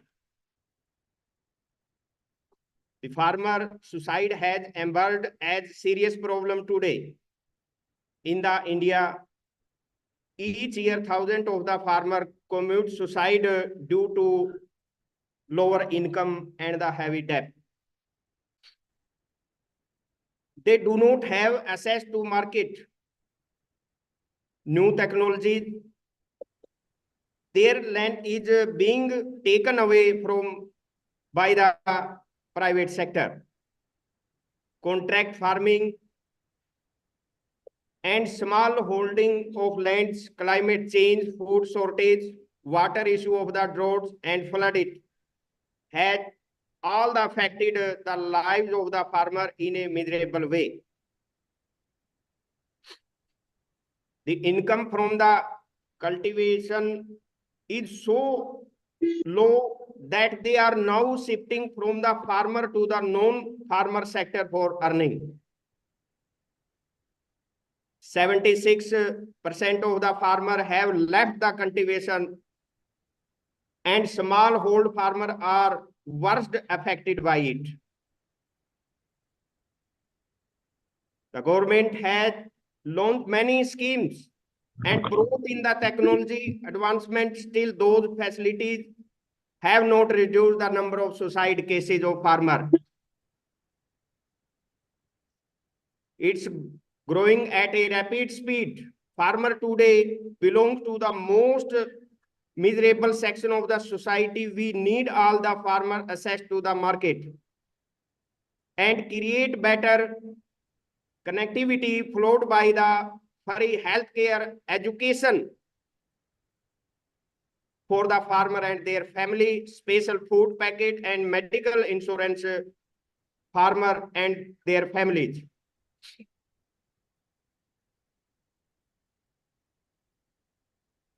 The main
ये पेन ड्राइव दूं क्या इनमें सबके है?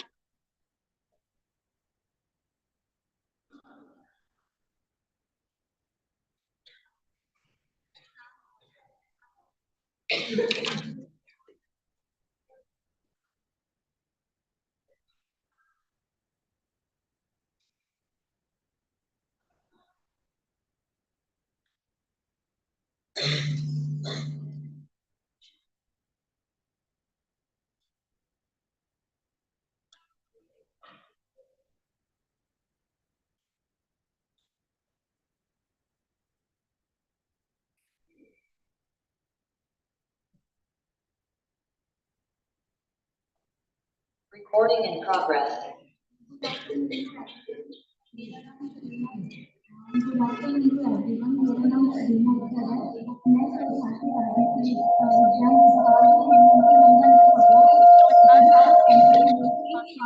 परिसर कैंपस टिहरी गढ़वाल से।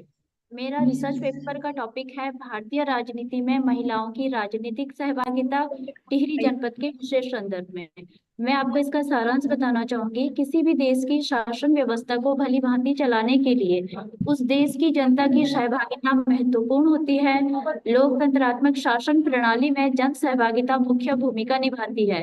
किसी भी राष्ट्र राज्य में जितना अधिक लोगों के द्वारा राजनीतिक व्यवस्था में सहभागिता प्रदान की जाती है, उतना ही उस राजनीतिक व्यवस्था में स्थायित्व पाया जाता है। प्रत्येक युग में महिलाओं द्वारा राजनीति में सहभागिता प्रदान की गई है। स्वतंत्र भारत में ऐसी कई महिलाएं रही हैं जो राजनीति के क्षेत्र में आदर्श बनी। महिलाएं केवल मतदाता के तौर पर ही नहीं बल्कि विभिन्न प्रकार से राजनीति में अपना योगदान प्रदान करती आई है। देश की लोकसभा चुनाव में हो या प्रादेशिक स्तर पर स्थानीय स्तर की राजनीति में भी महिलाओं की भागीदारी महत्वपूर्ण साबित होती है। प्रस्तुत शोध पत्र में मेरे द्वारा राजनीतिक सहभागिता का आशय, परिभाषाएं, भारत में महिलाओं की राजनीतिक सहभागिता के बारे में तथा टिहरी जनपद की महिलाओं की राजनीतिक सहभागिता का अध्ययन कर ज्ञात विवरण का उल्लेख किया गया है।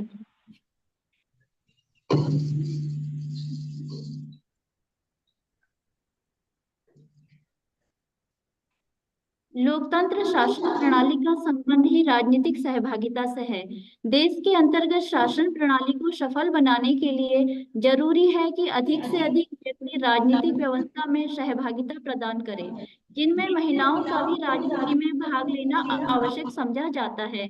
प्राचीन समय में पितृसत्तात्मक परिवारों व साधारण परिवारों में महिलाओं को सहभागिता देने से वंचित रखा जाता था। धीरे धीरे समय के साथ परिवर्तन समाज की कुरीतियों को दूर करने के साथ ही महिलाएं अपने सामाजिक राजनीतिक अधिकारों को लेकर जागरूक हुई। किसी भी समाज का महिलाओं के सामाजिक आर्थिक राजनीतिक अधिकारों में जागरूक हुए बिना तथा उनके राजनीतिक अधिकारों को सहभागिता के अभाव में कोई भी राष्ट्र व राज्य विकसित नहीं हो सकता। अतः महिलाओं की राजनीतिक सहभागिता का आशय केवल मतदान करना न होकर सरकार के प्रत्येक स्तरों तथा निर्णय निर्माण प्रक्रिया नीतियों के निर्माण में व शक्ति के प्रयोग की भागीदारी में भी होता है। महिलाओं की राजनीतिक सहभागिता प्रदान करने की अवधारणा उनके द्वारा की जाने वाली राजनीतिक व्यवस्था में विभिन्न गतिविधियों से होती है, जिसके अंतर्गत मतदाताओं के मध्य जाकर अभिमत करना, विधायकों से संपर्क करना, राजनीतिक मुद्दों पर विचार विमर्श करना आदि क्रियाकलापों को शामिल किया जाता है। साथ ही उन गतिविधियों को भी सम्मिलित किया जाता है जिनको राजनीतिक सहभागिता के तहत सामान्य तौर पर राजनीतिक परिधि से बाहर माना जाता है, क्योंकि महिलाओं के राजनीतिक व्यवस्था में किए जाने वाले मुख्य क्रियाएं मुख्यतः उनसे ही संबंधित होती हैं।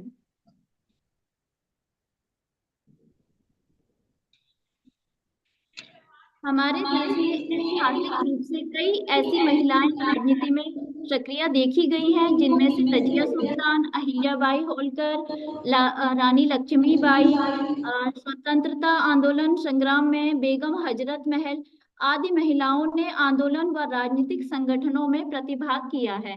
इसके अलावा क्रांतिकारी वामपंथी आंदोलन, वन कटाई की रोक को लेकर प्रदर्शन, राष्ट्रीय आंदोलन के समय महिलाओं ने गांधी जी के अंतर्गत सर्वप्रथम 1917 में महिलाओं के द्वारा राजनीतिक मुद्दा उठाया गया। सन 1930 में महिलाओं को मतदान का अधिकार प्राप्त हुआ है। संविधान निर्माण उपबंधों का संविधान निर्माताओं ने भी महिलाओं के विकास को लेकर संविधान में अनेक उपबंधों का प्रावधान प्रस्तुत किया है, जिसके द्वारा महिलाओं के सशक्तिकरण को और अधिक मजबूत बनाया जा सके। वह इस तरह कई सारे प्रयास महिलाओं की राजनीतिक सहभागिता को लेकर किए जाते रहे हैं। भारत देश की पूर्व सशक्त प्रधानमंत्री इंदिरा गांधी चिर स्मरणीय है। वह इनके अलावा जयललिता, सुचेता कृपलानी, उमा भारती, मायावती, शीला दीक्षित, ममता बनर्जी आदि महिलाओं ने अपनी प्रशासनिक क्षमता कौशल के द्वारा राजनीतिक सहभागिता में व राजनीतिक सशक्तिकरण को नई दिशा प्रदान की है।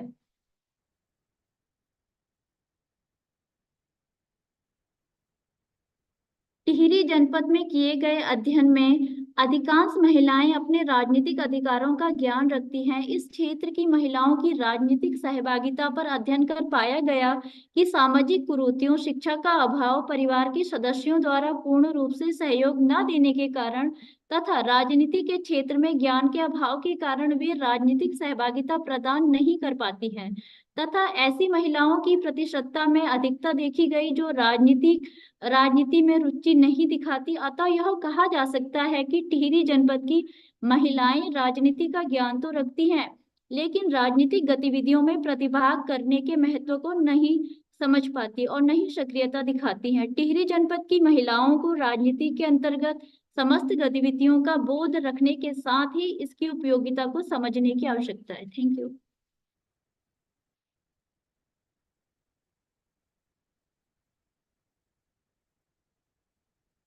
Next participant is Dr. Supriya Chopra, Assistant Professor, Government College, Ambala City.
Good afternoon, everyone.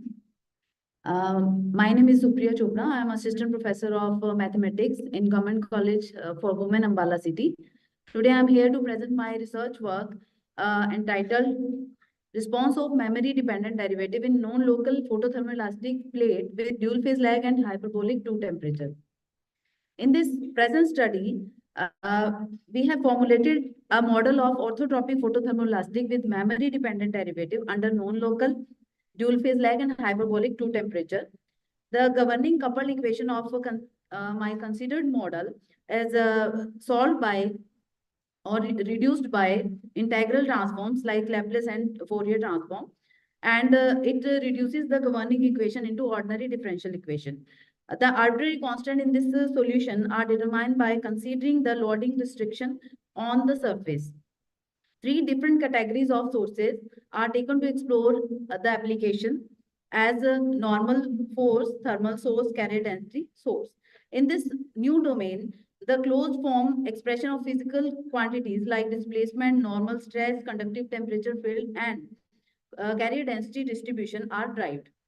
The numerical inversion method is employed to recover the result in the physical domain and the impact of non-local dual phase lag and hyperbolic 2 temperature with and without memory dependent derivative along with variation of all the kernel functions on the physical field variables are depicted in the form of graph. So some unique cases are also expressed in this. In this paper, we have just discussed about the thermoelasticity first in introduction and then photothermoelasticity and give some references on non-local parameters, hyperbolic 2 temperature and memory dependent derivatives. After that, we have solved the elementary equations by using non-dimensional form. We have converted the variables in non-dimensional form to make it easier to solve. And then after this, we have applied the Laplace transform on the all the variables and solve these equations and use a numerical inversion method to convert all the things in physical domain. Then we have applied some boundary conditions. Boundary conditions is on normal stress, then thermal source and carrier density source.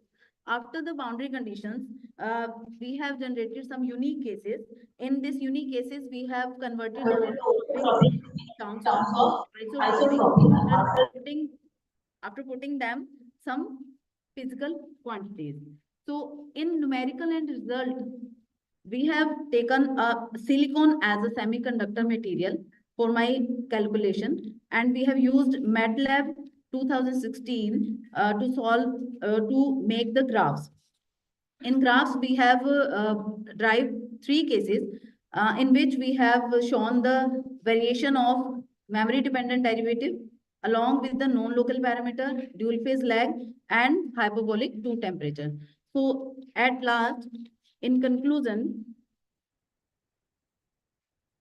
we have concluded that normal stress, conductive temperature, and carrier density distribution shows the sporadic format for normal force, thermal source, and carrier density source based on the different values of kernel function, along with the non-local dual phase lag and hyperbolic 2 temperature with respect to distance. So the photothermoelastic process considered in this problem has many applications in physical engineering and physical chemistry and medical physics also.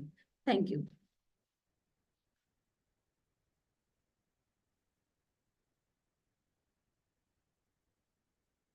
Mr. Jarnail Singh, Associate Professor, Government College, Satanali, Mahendragarh.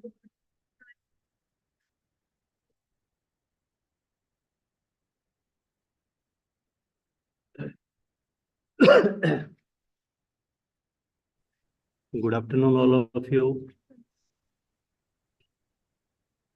Actually, I am Jarnail Singh.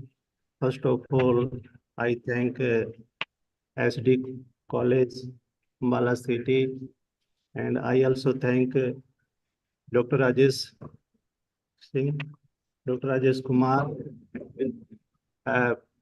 all the students who are listening me, and I also thank all the person who are listening me online and offline. So I am a research scholar. I thought to do PhD in English, and I am Jarnail Singh. At present, I am teaching in Government College Satanali, Mahendragarh. But my topic is portrayal of women character in Hemingway's A Farewell to Arms. So I thought to write some idea about this book, A Farewell to Arms. You know something about Hemingway. Hemingway is a very powerful writer. He is a very powerful American writer, and he has written many novels also. The Sun Also Rises, 1926. This was his first novel. After that, he wrote A Farewell to Arms, and this is a war novel. Yes, if you read Hemingway, he was a very powerful man. He has a big body also. He has a very healthy body also, and he married 4 times also. A farewell to arms, if you read, it's a war novel, sir. And in this novel, एक nurse होती है हमारे पास, Catherine Barkley. तो इस novel के अंदर, as you know, my topic is portrayal of women characters in Hemingway, A Farewell to Arms. तो जैसा कि आपको पता है कि my topic is I am highlighting the problem of women also. Women का काफी बड़ा रोल है. जैसे when you read this novel, you see Catherine Barclay is a good nurse. When Frederick Henry is wounded in the war, he is attended by Catherine Barclay. तो जैसे war के अंदर, first world war के अंदर, जब Frederick Henry bounded हो जाता है, तो he is treated by Catherine बार्कली.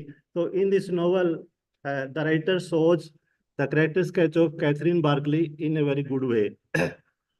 She is a very good nurse. She is very helpful, and she treats Frederick Henry in a good way. And after that, they fall in love with each other also, Frederick Henry and Catherine Barclay. And but the tragedy in this novel is that Catherine Barclay died when at the time of childbirth. So I am very surprised to why the writer has done this injustice to the heroine. So I am thinking this point also, why she is a very good nurse, and she is very helpful. She is very submissive also. She is very cooperative also. Sometime I think ऐसी मतलब women दिखाई है उन्होंने आज के समय में.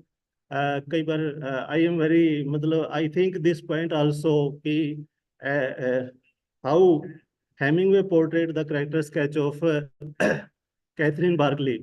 तो I should think you should read Ernest Miller Hemingway.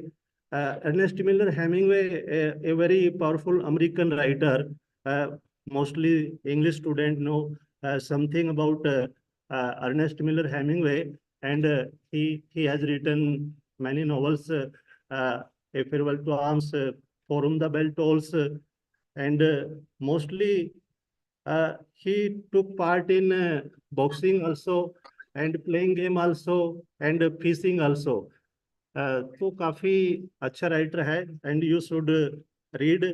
And women को भी काफी मतलब he has shown in a good way, अच्छी तरीके से दिखाया है. तो when you read A Farewell to Arms and For Whom the Bell Tolls, in this novel we have two very powerful female characters, Catherine Barclay and Maria in For Whom the Bell Tolls. And if you read his other novel also, The Old Man and the Sea. This novel was written in 1952, and this is a very powerful novel. And for this novel, Hemingway received Nobel Prize for Literature. So I have not touched the topic also, but yes. Yes, ma'am is saying something about I should come to my point, but I am highlighting the problem of a woman, how Ernest Hemingway has shown women in his works, and I think his portrayal is very good. He has shown the character sketch of character of women in a good way. Thank you. Okay.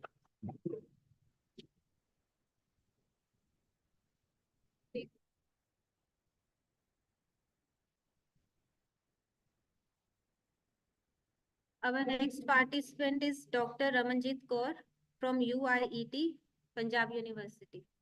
Hello, please. We have problem in room 1. There's nobody attending to us in room 1. Can you please address that issue? Nobody in room 1. We are there. There's nobody attending to us, please. Sir, can you please tell me your name?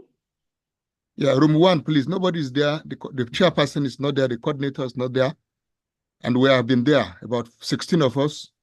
Nobody's attending to us. Please, can you please fix the problem? Yes, sir. There are some offline participants, so we are like attending them first, then we will come to the online participants as well. Dr. Ramanjit Kaur, is she present? Now the next participant is Miss Nisha from Government PG College, Ambala, Kent.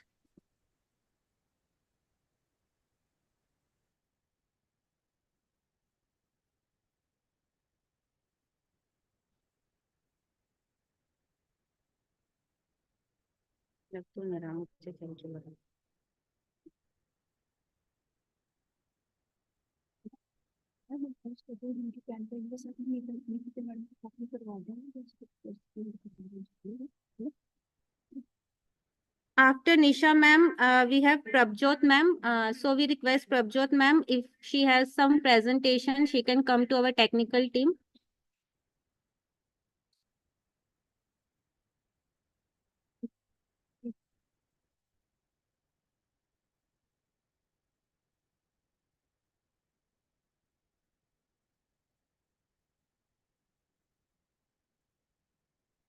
Good afternoon, everyone.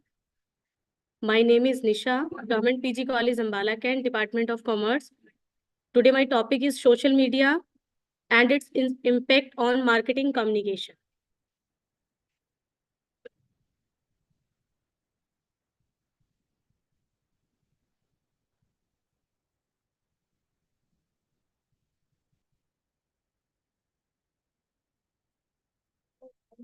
Nikita ma'am, next. Okay, today I will discuss to the social media. Social media is a digital technology that allows through the sharing of ideas. Social media platform इस तरह से तैयार हो चुका है जिसमें Instagram, YouTube, WeChat और Twitter.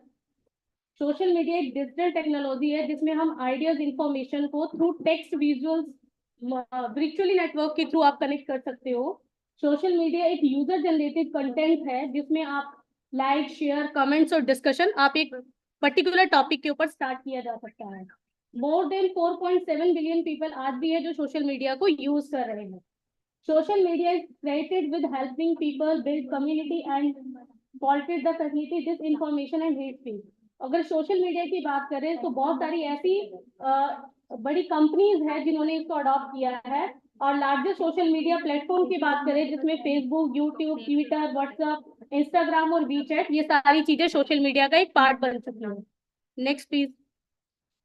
ये देखिए सोशल मीडिया टाइमलाइन है जिसमें ये मैंने प्रेजेंट किया हुआ है कि 1997 में जैसे फर्स्ट सोशल मीडिया साइट आई थी, 6 डिग्रीज लॉन्च किया गया था और धीरे धीरे कैसे कैसे सोशल मीडिया के बाद Friendster, Myspace, Twitter, Facebook, Snapchat, TikTok, Google plus, तो ये 4.7 billion people around the world किस तरह से सोशल मीडिया के थ्रू मार्केटिंग चैनल को इंक्रीज कर रहे हैं, जिसके थ्रू आपके गुड्स एंड सर्विसेज को बहुत ज्यादा अल्टीमेट कस्टमर तक पहुंचाने में एक इजी वे हमारे सामने। पहले क्या हुआ करता था कि ब्रांड्स के बारे में हमें एडवर्टीजमेंट देनी है, अब उस एडवर्टीजमेंट को कन्वे करने के लिए बैनर्स बनाए जाते थे, लोगों तक वो मैसेज कन्वे किया जा सकता, पब्लिक रिलेशन, पब्लिसिटी का सहारा लिया जाता था और ब्रांड एम्बेसडर को यूज किया जाता था। हम लोग अब सोशल मीडिया के थ्रू एक कनेक्टिविटी जो है वो हजारों करोड़ों लोगों तक इजिली पहुंची जा सकती है। नेक्स्ट। 1997 में 6 डिग्री जो कि केविन बेकन लेकर आए थे, इन्होंने एक थ्योरी दी थी।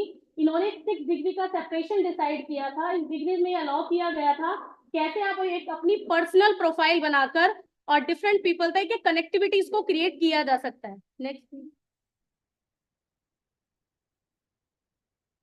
2002 में लिंक्डइन एंड माइस्पेस लॉन्च किया गया था दिसंबर 2002 में। जो ये लिंक्डइन है ये प्रोफेशनल साइट और नेटवर्क है जिसके थ्रू आप बिजनेस को ऑनलाइन कन्वे कर सकते हो। उसके बाद आफ्टर 2002 में माइस्पेस लॉन्च किया गया था। It had around 20 million unique visitor इस साइट्स को एवरी मंथ विजिट करते हैं। उसके बाद फ्रेंडस्टर आया। फ्रेंडस्टर एज इट इज था जिस तरह, लेकिन इसमें आप क्या कर सकते थे, वहां पर सिर्फ क्या था, आप मैसेज को कन्वे कर रहे हो, कमेंट्स, व्यूज, सब चीजों को देख पा रहे हो, लेकिन अब वीडियो शेयर करना, फोटो शेयर करने का एक नया ऑप्शन अराइज हो गया फ्रेंडस्टर के लिए। नेक्स्ट 2002 में माइस्पेस आया। A part of MySpace success came from the interactive platform that made it incredibly easy to share photos, videos, and other files. It also true that MySpace entered the fray at a time when the internet was more popular and widespread. Millions were entering high schools and colleges, which means the world was finally ready for the social media. Next, 2004 में Facebook आया। Facebook जो है mark Zuckerberg थे और उनके friend Eduardo Saverin, Andrew McCollum, Dustin Moskovitz, Chris अगेल, इन्होंने create किया था और एक बड़ा कॉन्सेप्ट लेकर आए थे फेसबुक में। Facebook has been slightly slower growth as the market become saturation. एक रेट आता है, उस सैचुरेशन रेट में फेसबुक का जो क्राइटेरिया वो पहले थोड़ा सा कम रहा, लेकिन धीरे धीरे मतलब उनमें इंक्रीमेंट होना स्टार्ट हो गया। लोगों की कनेक्टिविटी हजारों लाखों करोड़ों तक आप जो लोगों तक बात कर सकते हो, अपने आइडियाज को शेयर कर सकते हो, कमेंट्स कर सकते हो, रिव्यू कर सकते हो, बहुत सारी चीजें हमें वहां पर फेसबुक में देखने को मिली। नेक्स्ट, उसके बाद Twitter is just as well known as Facebook की तरह ही है। It has never reached the same level of popularity. अगर फेसबुक और ट्विटर की बात करें तो ट्विटर ने वो पॉपुलैरिटी नहीं पाई जो एक फेसबुक ने पा ली थी। और in an attempt to do something different, Twitter limited people to just 140 character posts. Ideas did work, although it worked the site 4 years to the 30 million monthly. Next please. 2010 में Instagram की बात करें, Instagram is instant sensation, कि जो आप उसी time ही, क्योंकि आजकल इंस्टाग्राम का ही जमाना है, लोग बहुत ज्यादा रील्स बनाते हैं, शेयर्स करते हैं, न्यू आइडियाज आपको देखने को मिलते हैं, बहुत सारी नई चीजें जो आपके दिमाग में, आपके माइंड में एक वर्ड भी आया ना, तो आप उसी टाइम उसको सोशल मीडिया से कनेक्ट करके देख सकते हो कि इस चीज का मीनिंग क्या है, लेकिन उसको मीनिंग पर न हो। जैसे आजकल हम लोग क्या करते हैं, अब यूट्यूब चैनल क्रिएट हो जाता है, हम लोग अपना बना लेते हैं। देखो कितना अच्छा प्लेटफॉर्म तैयार किया गया है कि एक आपका कोरोना टाइम पीरियड में वो बहुत ज्यादा हेल्पफुल रहा हम लोगों के लिए, क्योंकि हम सभी ने उस पर यूट्यूब पे अपना एक चैनल क्रिएट किया और बहुत सारे मल्टीपल लोगों के साथ हम अपने व्यूज, आइडियाज, अपने लेक्चर्स को शेयर कर पाए, तो it's a good thing. Next, 2001 में स्नैपचैट आया, जिसमें आप just a second 24 hour stories अपने दे सकते हो और उसमें नए नए चेंजेस अपने दिखा सकते हो। Next please. ओके मैम, 2016 में टिकटॉक आया। While there have been plenty of other social media networks to come into prominence, there is nothing that has taken the social media world by storm the past few years. TikTok, the video content social media app practically everyone young is using, क्योंकि youngster सबसे ज्यादा TikTok पर अपनी videos ये बनाया करते थे। Launched in 2016 and coming to prominence in 2013, but एक controversial situation रही थी जब इसको बैन कर दिया गया था। नेक्स्ट, सोशल मीडिया अगर सिर्फ 2020 के बात की करें तो एक बिगेस्ट स्टोरी बन सकती है। हम सभी ने नोटिस किया है कि ये ट्रेंड बन चुका है कि नई नई स्टोरीज लगानी है, व्हाट्सएप पर बहुत सारी चीजों को आपने नई स्टोरीज लगा के कनेक्ट करना है। कुछ अच्छी स्टोरीज होती हैं और कुछ ऐसी स्टोरीज होती हैं जो अपनी उनकी रियल लाइफ से रिलेटेड होती है, तो लॉट्स ऑफ मनी इसमें इन्वेस्ट की जाती है। There have been and will be social media platform that launch most people do not hear about and then die. Video is next being frontier with social media as internet connection improve. More people have better cameras. Instagram is going in its video efforts and TikTok it also. Next ma'am. ये तो सभी stories थी Instagram की timeline की किस तरह से कौन कौन से ईयर में कौन कौन से फेसबुक क्राइटेरिया और सोशल मीडिया जो है डेवलप किए गए थे। जैसे मैंने इसको कनेक्ट किया अपने टॉपिक को कि सोशल मीडिया एक मार्केटिंग कम्युनिकेशन से कैसे कनेक्ट होती है। जनरली जो मार्केटिंग कम्युनिकेशन में इसमें कंपनीज क्या कहती है, अपने मैसेज को कन्वे करना चाहती है कि कौन से गुड्स एंड प्रोडक्ट उन्होंने बनाए हैं और अल्टीमेट कस्टमर तक वो बात हमारी पहुंच जाए, जिसमें हमने मार्केटिंग मिक्स लिया है, जिसमें advertising, personal selling, sales promotion, publicity and public relations. Social media is also the part of the marketing communication mix. Next ma'am. It's all about the marketing communication mix. Advertising, sales promotion, events, publicity and public relation, direct marketing, ये सब क्या एक connectivity है through social media के through कि आप कैसे connect कर सकते हो और अपने गुड्स एंड सर्विसेज से रिलेटेड कस्टमर को कैसे मतलब परसुएड कर सकते हो। नेक्स्ट, मार्केटिंग कम्युनिकेशन स्ट्रेटेजी, ये एक ऐसी अप्रोच होती है जिसमें दैट अ बिजनेस और person use to reach its target market through different method communication. It will include your message, what to say, कि आप क्या कहना चाह रहे हो, एग्जैक्टली आप क्या वर्ड्स है। क्योंकि अगर आप मैसेज जो कन्वे करना चाह रहे हो वो क्लियर नहीं होगा तो ऑथेंटिक कस्टमर तक वो नहीं पहुंच पाएगा, और आप वहां पर अपने जो प्रोडक्ट को सेल करना चाहते हो वो ऐसा पॉसिबल नहीं हो पाएगा। What your channel to be used, ये कम्युनिकेशन मॉडल है जिसमें दो पार्टीज का होना बहुत ज्यादा जरूरी होता है। एक में सेंडर होगा, दूसरा रिसीवर होगा। सेंडर क्या मैसेज कन्वे करना चाहता है उसको क्या किया जाता है, पहले इनकोड किया जाएगा कि वो मैसेज मैंने क्या टाइप किया, वो टेक्स्ट क्या था, वो मैसेज क्या था, वो लेटर क्या मैंने यूज किया है। देन जो रिसीवर है फिर उसको डिकोड करेगा। अगर एज इट इज वो डिकोड कर लिया गया, इट मीन्स फीडबैक जो है वो सक्सेसफुल फॉर्म में होगी और एक पर्टिकुलर जो कम्युनिकेशन मॉडल आपका रेडी हो जाएगा। नेक्स्ट दीजिए ma'am.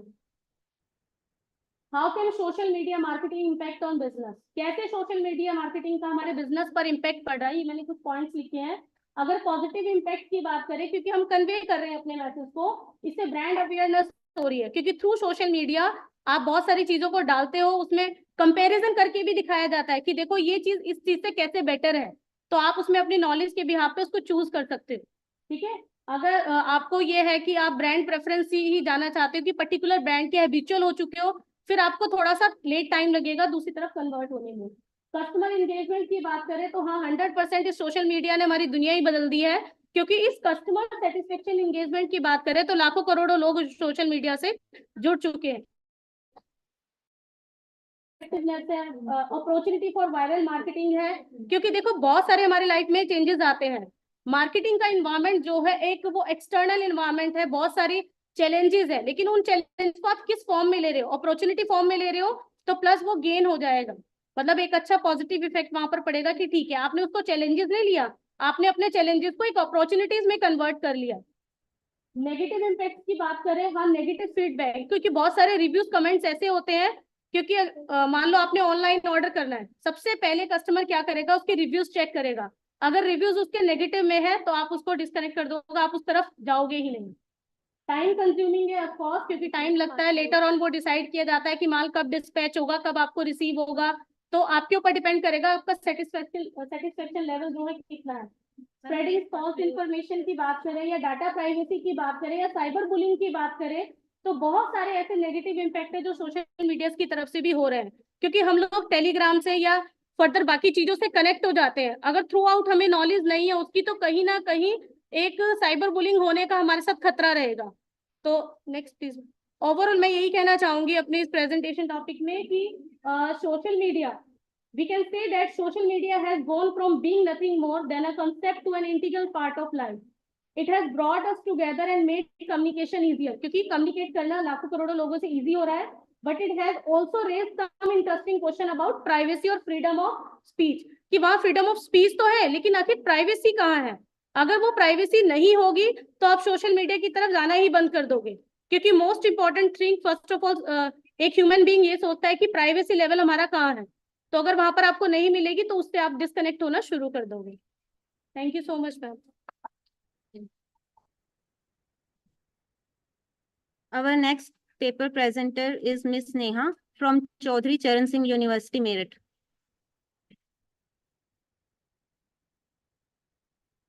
I request all the participants to keep their presentation concise as we are running out of time.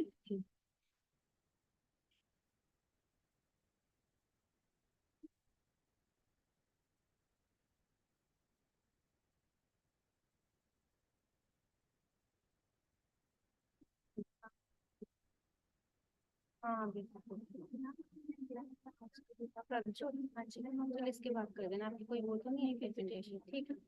हाँ नहीं, बस थोड़ा कॉन्फ्रेंस रखी हो गया पेपर। अच्छा अच्छा अच्छा, ये भारी कर लेना। हाँ हाँ हाँ,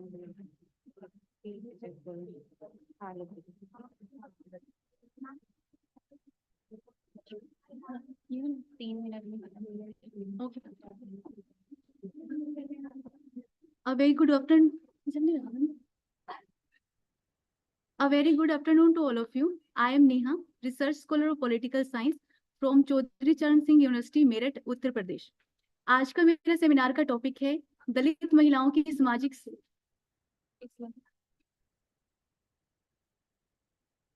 दलित महिलाओं की सामाजिक स्थिति हरियाणा राज्य के संदर्भ में।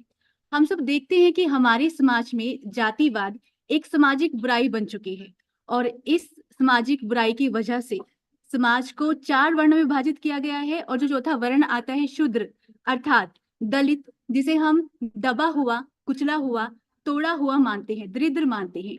तो समाज में जातिवाद की इस बुराई की वजह से समाज में इस वर्ग को सामाजिक आर्थिक शोषण का सामना करना पड़ता है। और अगर इसी में ही हम दलित महिलाओं की और इस वर्ग की महिलाओं की स्थिति का आकलन करें तो हम देखते हैं कि समाज में इस वर्ग की महिलाओं को तिहरे शोषण का सामना करना पड़ता है। ये महिलाएं दलित होने के नाते, महिला होने के नाते और गरीब होने के नाते शोषण का सामना करती है। Doctor B.R. अम्बेडकर ने दलित महिलाओं की स्थिति का वर्णन करते हुए कहा है कि हिंदू जाति व्यवस्था एक प्रकार के एक स्थापित मिट्टी के बर्तनों के पिरामिड के रूप में है। ना केवल ब्राह्मण और क्षत्रिय शीर्ष पर होते हैं बल्कि उस जाति की महिलाएं भी कुचली और धुली हुई महसूस करती हैं और इनसे नीचे दलित वर्ग और इनसे नीचे दलित वर्ग की महिलाएं अर्थात दलित महिलाओं की बात की जाती है। तो दलित महिलाएं हमारे समाज का कमजोर वर्ग मानी जाती है, जिस वजह से ये हमेशा हिंसा का शिकार होती है। मेरे अध्ययन का उद्देश्य हरियाणा में दलित महिलाओं की सामाजिक स्थिति का आकलन करना और आंकड़ों के आधार पर हरियाणा में होने वाले दलित महिलाओं की हिंसा और अत्याचार को दिखाना है। भारतीय समाज की सामाजिक संरचना में दलित महिलाओं की स्थिति गरीबी, असमानता व भेदभाव से परिपूर्ण मानी जाती है। स्वतंत्रता के बाद और संवैधानिक अधिकारों और सरकारी नीतियां मिलने के बावजूद भी इन महिलाओं की स्थिति आज भी समाज में शोचनीय बनी हुई है। इन महिलाओं के लिए कुछ अपराध ऐसे होते हैं जो लगता है कि इन्हीं के लिए आरक्षित किए गए हैं, चाहे वो नग्न परेड हो, चाहे वो मौखिक व्यवहार से दुर्व्यवहार करना हो या फिर इनका सामाजिक शोषण विघटन करना हो। हरियाणा में दलित महिलाओं के खिलाफ हुए आंकड़ों को देखा जाए तो 2021 में यौन उत्पीड़न के मामले 70 दर्ज किए गए थे, जिनकी रेशो 2015 में 44 थी। दलित महिलाओं के साथ हुए बलात्कार के मामलों की संख्या 2015 में 107 थी, जो 2021 में बढ़कर 334 हो गई है।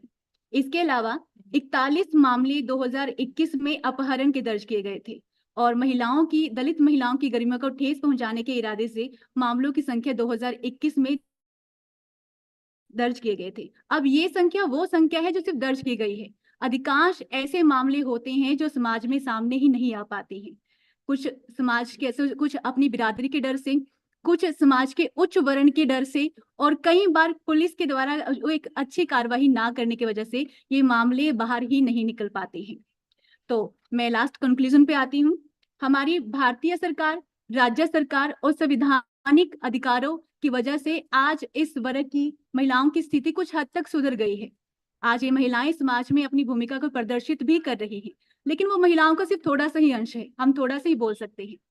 ठीक है, तो आज जरूरी क्या है कि अगर हम चाहते हैं कि दलित महिलाओं की स्थिति में सुधार आए तो जरूरी ये है कि जो मानसिकता बनी हुई है, जो रूढ़िवादी मानसिकता बनी हुई है उच्च वर्ग की, उसमें उस भेदभाव के अंश को थोड़ा कम करना। और साथ ही साथ मैं अपने व्यूज भी देना चाहूंगी कि अगर दलित महिलाओं को अपनी स्थिति को ठीक करना है तो सबसे पहले उनको अपनी ही मानसिकता को तोड़ना पड़ेगा। जो रूढ़िवादी, जो पारंपरिक मानसिकता वो बना के रखे हुए हैं, तो वो मानसिकता को उनको तोड़ना पड़ेगा, तभी वो अपनी समाज में अपनी अच्छी भूमिका को निभा सकती हैं और तभी वो समाज में अपना सामाजिक और आर्थिक अधिकार पा सकती हैं। Thank you.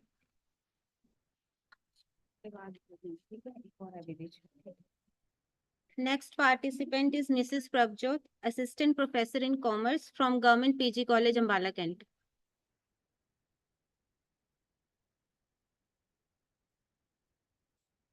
Okay, sorry. 2-3 minutes लगना पड़ेगा।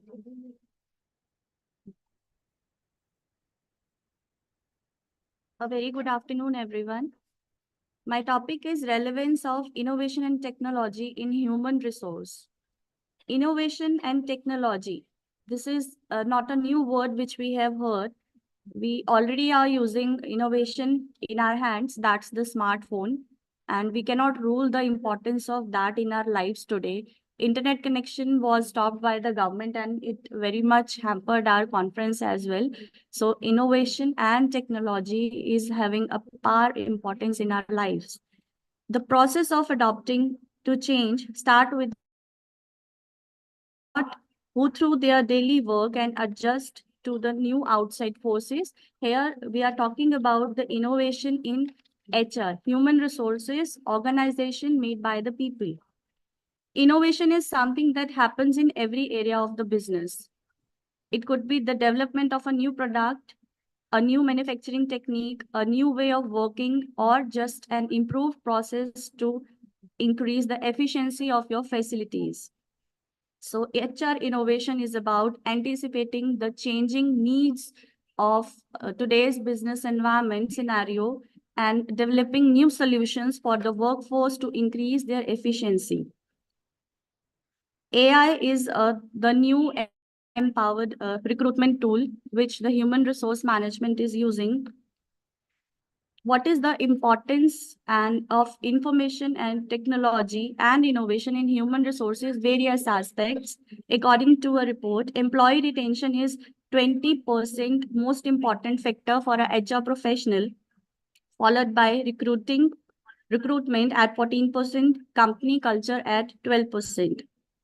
80% of the HR professionals believe that incorporating new technologies into their processes will improve their employees' attitude, their morale, and working efficiency overall. On an average, there should be 1.4 HR staff for every 100 employees in the organization according to the government rules. Less than 43% of the HR leaders believe that their employees are satisfied with the use of HR technologies used by the organization. 67% of HR professionals believe that AI, that's artificial intelligence, will have a positive impact on the recruitment process. But before we get into the technology, there are also some key challenges for its implementation. Number one is resistance to change, which is the human nature that we always resist anything which is new to our world and life, whether it's personal or it's professional. Limited resources. Sometimes all companies cannot implement the technology which is in the trend in the ongoing business scenario. So budget and resource limitation is a very big challenge for them. And lastly, lack of buy-ins. Many companies are funded by the angel investors, stakeholders. Sometimes the stakeholders are not ready for the new technology to be implemented. Some new important innovations in HR that are reshaping the human resource management. Most important is AI and ML. AI is artificial intelligence and ML is machine learning. Artificial intelligence and machine learning have unleashed a new wave of efficiency, accuracy in the HR technology. For example, PepsiCo uses AI to create personalized onboarding plan based on the new hires role. When a new person is hired in PepsiCo Limited, HR professional does not do his orientation. It's done by the AI app. So it saves a lot of time of the HR professional and he can focus on the important things in the organization. Gamification. Many organizations use gamification to improve the engagement levels. Gamification simply means including the games like features, rewards, leaderboards, badges, so that performing the task of the job is a more enjoyable experience for the employees. Example, Deloitte was having trouble in engaging senior executive with the leadership training. To fix the same issue, they gamified the training process by including badges and leaderboards. And this simple form of gamification increased the amount of half the amount of time it took users to complete their training process. Mastering remote workforce management. Even before COVID, people were having work from home mode for their jobs. But the COVID obviously has increased the demand of work from home because nobody was allowed to go out of their homes, but the organizations or the businesses must go on. So therefore, the companies were compulsory forced to adopt the work from home mode. In conclusion, I would like to say that the role of innovation technology in HR is paramount in shaping modern workplace dynamic and driving organization success. HR innovation can be a powerful technology for creating a dynamic workplace By leveraging strategies and technologies, HR professionals can optimize their processes and make workplace more engaging and enjoyable experience for the employees and for themselves as well. Some of the tools for automation can be data analytics, different engagement of platforms, but there are two sides of a coin. So innovation also comes with its challenges, like need for adequate resources and importance of buy-in or acceptance by the stakeholders or the investors. In the end, an organization that embraces a progressive approach to HR innovation will undoubtedly enjoy the reward of highly productive and engaged workforce. Thank you. Next participant is Miss Sakshi, Assistant Professor from MLN College, Yamunanagar. Please, room 1, we still have problem in room 1. We have not started. Who is the coordinator? Who is the chairperson there, please? बाद में कर लेना साक्षी में बैठी हुई मेरी photo लेंगे just अच्छा चलिए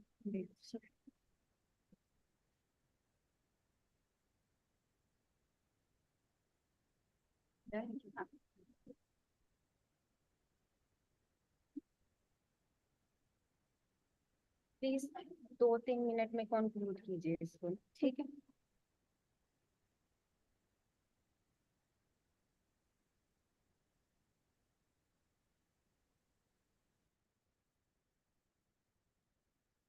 Good afternoon, everyone.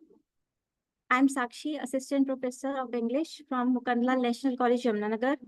Today, I'm here to present my research paper on the topic, A Literary Perspective on Gender Inequality. Let us start with a quote by Simon de Beauvoir. Her wings are cut, and then she is blamed for not knowing how to fly. Let's begin. Next slide, please.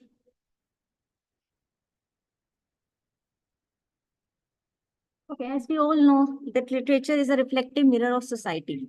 It reflects not only the vices, but also the virtues. It serves a corrective purpose by reflecting the errors to help the society make the remedies.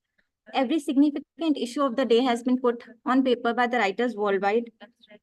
It has been one of the main goals of literature to draw the attention of people to the suffering of oppressed people, which is women. Next slide. In my research paper, I have talked about a few literary texts which written by renowned feminist authors who have highlighted the issue of feminism and gender inequality in very clear terms. The first literary text is A Room of One's Own, written by 20th century feminist author Virginia Woolf. It is famously known as a feminist Bible. In this, Woolf illustrates the history of women's literary writing in a patriarchal society. The main message that Woolf gives is that a woman must have money and a room of her own if she is to write fiction. Then the next literary text is The Second Sex, written by Simon de Beauvoir. A quote which you all know of Beauvoir is, "One is not born, but rather becomes a woman." It is a feminist classic written by the French writer Simon de Beauvoir. The thesis is that since patriarchal times, women have been forced to occupy a secondary position, an inferior position, the position of the other. Then next, previous slide, please. Then next literary text is A Vindication of the Rights of Women, written by Mary Wollstonecraft. It is again a treatise of feminism written by Wollstonecraft, in which she vindicates for the right of education for women. She argues against the rumor that women were socialized to be a particular way instead of being that way by nature. Next is a novel, a Sahitya Academy Award winning novel, That Long Silence, by Shashi Deshpande. It is story of Jaya, the protagonist, a modern Indian woman who is married to the traditionalist Mohan. She finds herself restricted in married life. Marriage takes her away her creative surge, her identity. And finally, at the end of the novel, she realizes that she she resolves not to be passive, silent partner to Mohan, but she resolves to break that long. Next slide. Next is the novel by Anita Desai, Voices in the City. The protagonist of this novel is Monisha. It is the story of Monisha, her ill-matched marriage, her stress of living in joint family, which hinders her privacy, and her plight is further increased by the stigma of being sterile. What happens is that Monisha gets frustrated by all of this and she commits suicide at the end of the novel. Next is The Golden Notebook by Doris Lessing, which illustrates the psychological breakdown of the protagonist Anne Wolf. In order to avoid that breakdown, she keeps 4 different colored notebooks. Black notebook for her African experiences, red for her experience as member of Communist Party, then yellow, which is a fictionalized version of herself, and blue is her diary. And she tries to bring them all together in a 5th gold-colored notebook. Next, please. Okay, let's conclude this. As we all know, women's position have been improved, but still gender equality still remains an unachieved goal. Gender equality is one of the goals of sustainable development, but as per UN, this goal seems impossible to be achieved by 2030 because of the biasness that is prevalent against women. Next. Okay, thank you. Next participant is Dr. Suman from Neelam University.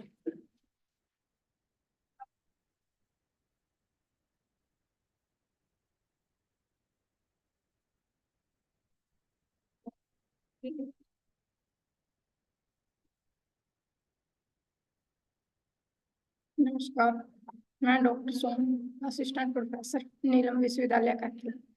मेरे शोध पत्र का विषय है वैश्वीकरण के परिप्रेक्ष्य में हिंदी भाषा की उपयोगिता व महत्व। भारत एक बहुभाषी देश है। भारत में बोले जाने वालों की संख्या तथा भौगोलिक दृष्टि से हिंदी केंद्रीय महत्व की भाषा है। आज अंतर्राष्ट्रीय स्तर पर भी हिंदी का वर्चस्व दृष्टिगोचर है। लगभग 80 करोड़ से अधिक लोगों द्वारा प्रयोग की जाने वाली हिंदी भाषा ने संयुक्त राष्ट्र संघ में अपना महत्वपूर्ण स्थान बना लिया है।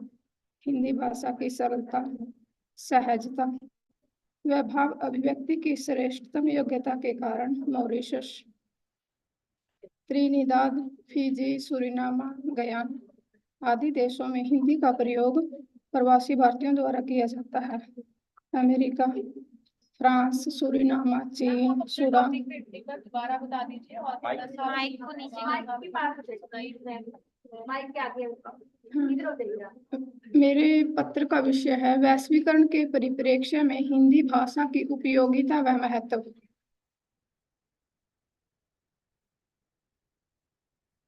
जहाँ हिंदी का अध्ययन व अध्यापन करवाया जाता है, हिंदी अंतर्राष्ट्रीय स्वरूप प्रदान करने में बहुराष्ट्रीय एजेंसियों, उपग्रह विज्ञापन चैनलों, उपग्रह चैनलों का विशेष महत्व है। हिंदी भाषा की प्रमुख विशेषता तथा इसके सर्वव्यापी बनाने का प्रमुख आधार है इसके संस्कृत शब्दों व उपसर्गों के आधार पर नए शब्द गढ़ने की अक्षमता, जिसके परिणाम स्वरूप हिंदी भाषा में उत्कोटि का साहित्य विपुल मात्रा में पाया जाता है।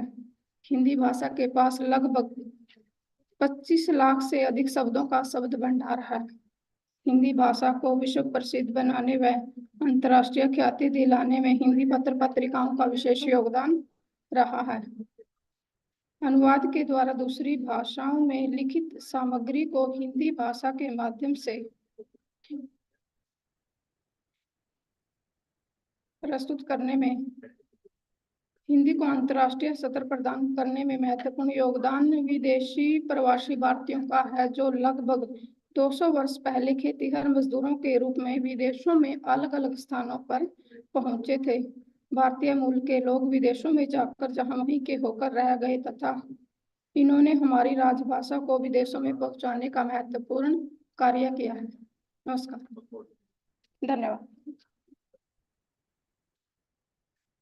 Next participant is Dr. Aarti, Assistant Professor from Neelam University.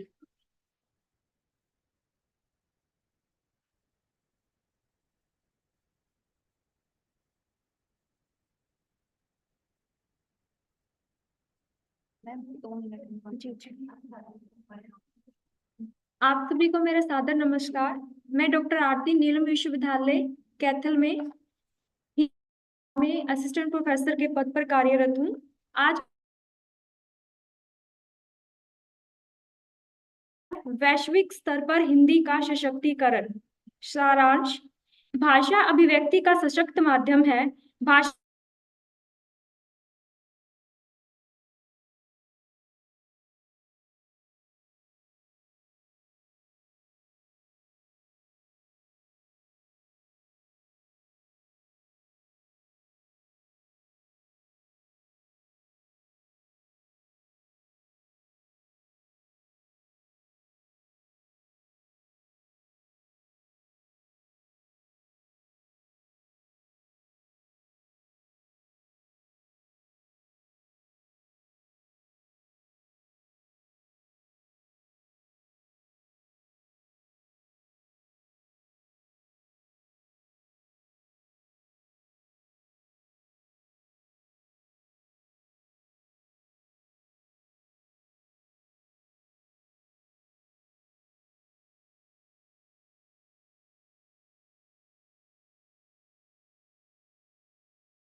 Hello?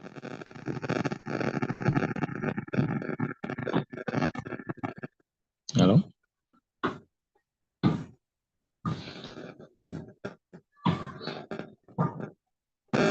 Well,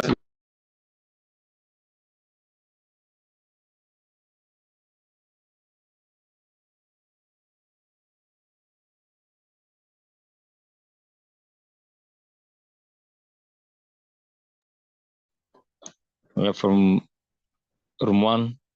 We are asked to come to present our papers in the main session.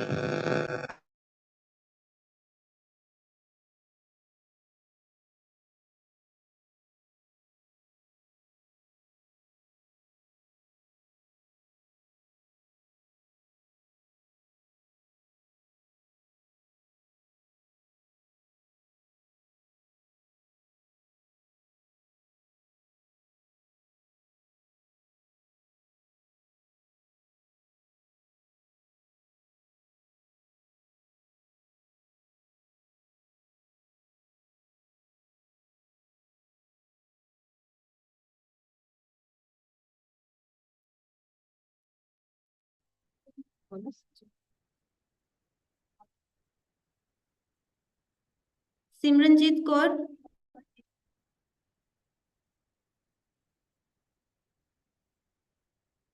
She is not present, I think. Multiple हाँ जी sir. analysis by name. Okay. Next is multiple regression analysis of the impact of some selected macro by Hello, ma'am. Okay, Simranjit Kaur. Please proceed with your presentation. Okay, ma'am.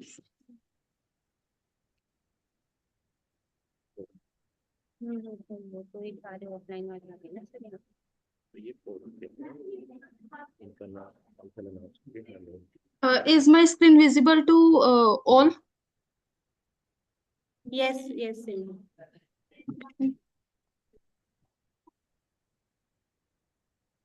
Good afternoon, everyone. I am Simranjot Kaur, research scholar from Department of Applied Science, University Institute of Engineering and Technology, Kurukshetra University. My topic of seminar is controlled quantum communication of unknown qubit states via 8-qubit entangled state as a quantum channel.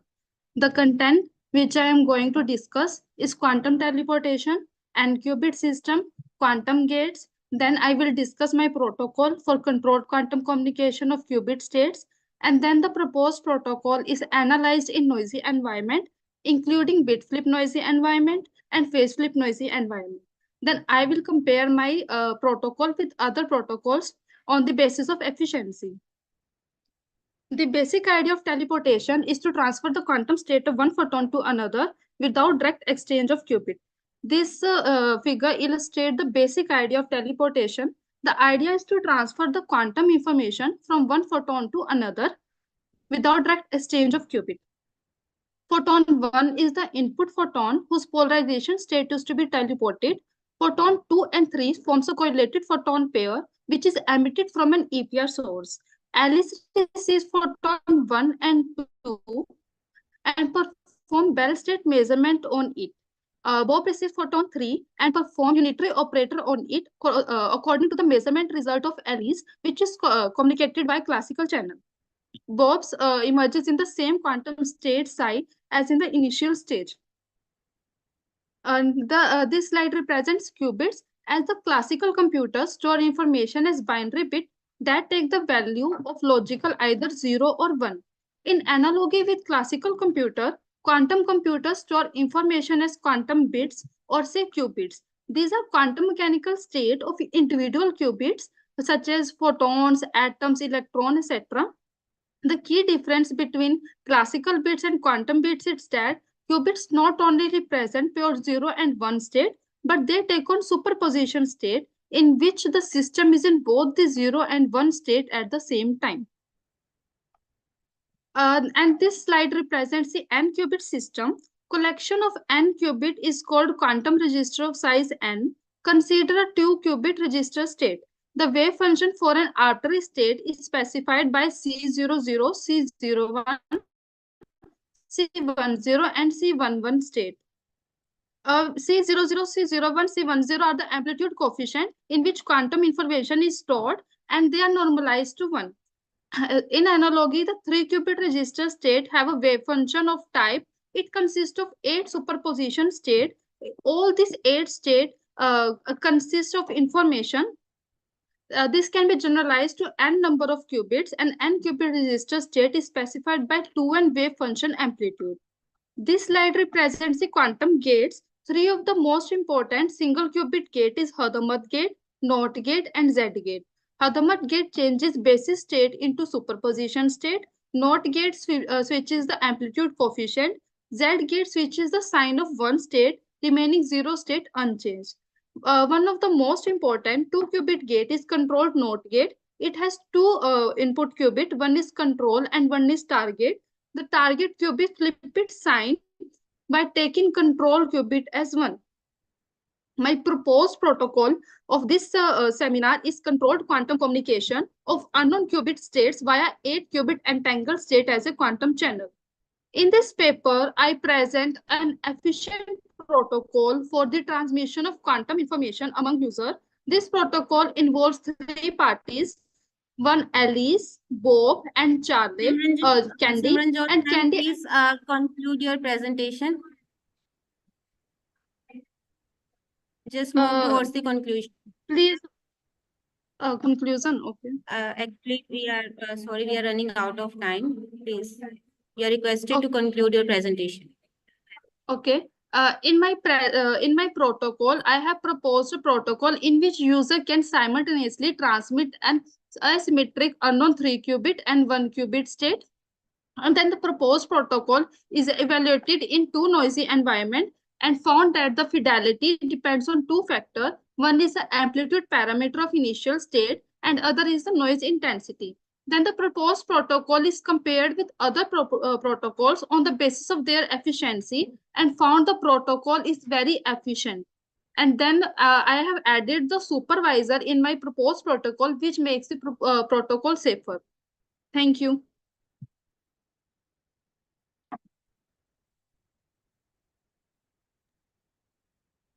Next presentation is Transformational Leadership Approach for Sustainable Christian Mission by Rev.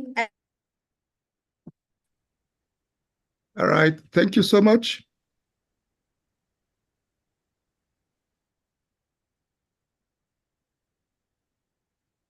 Thank you very much for giving me this opportunity to participate once again in this very noble occasion of celebrating the Women's Day.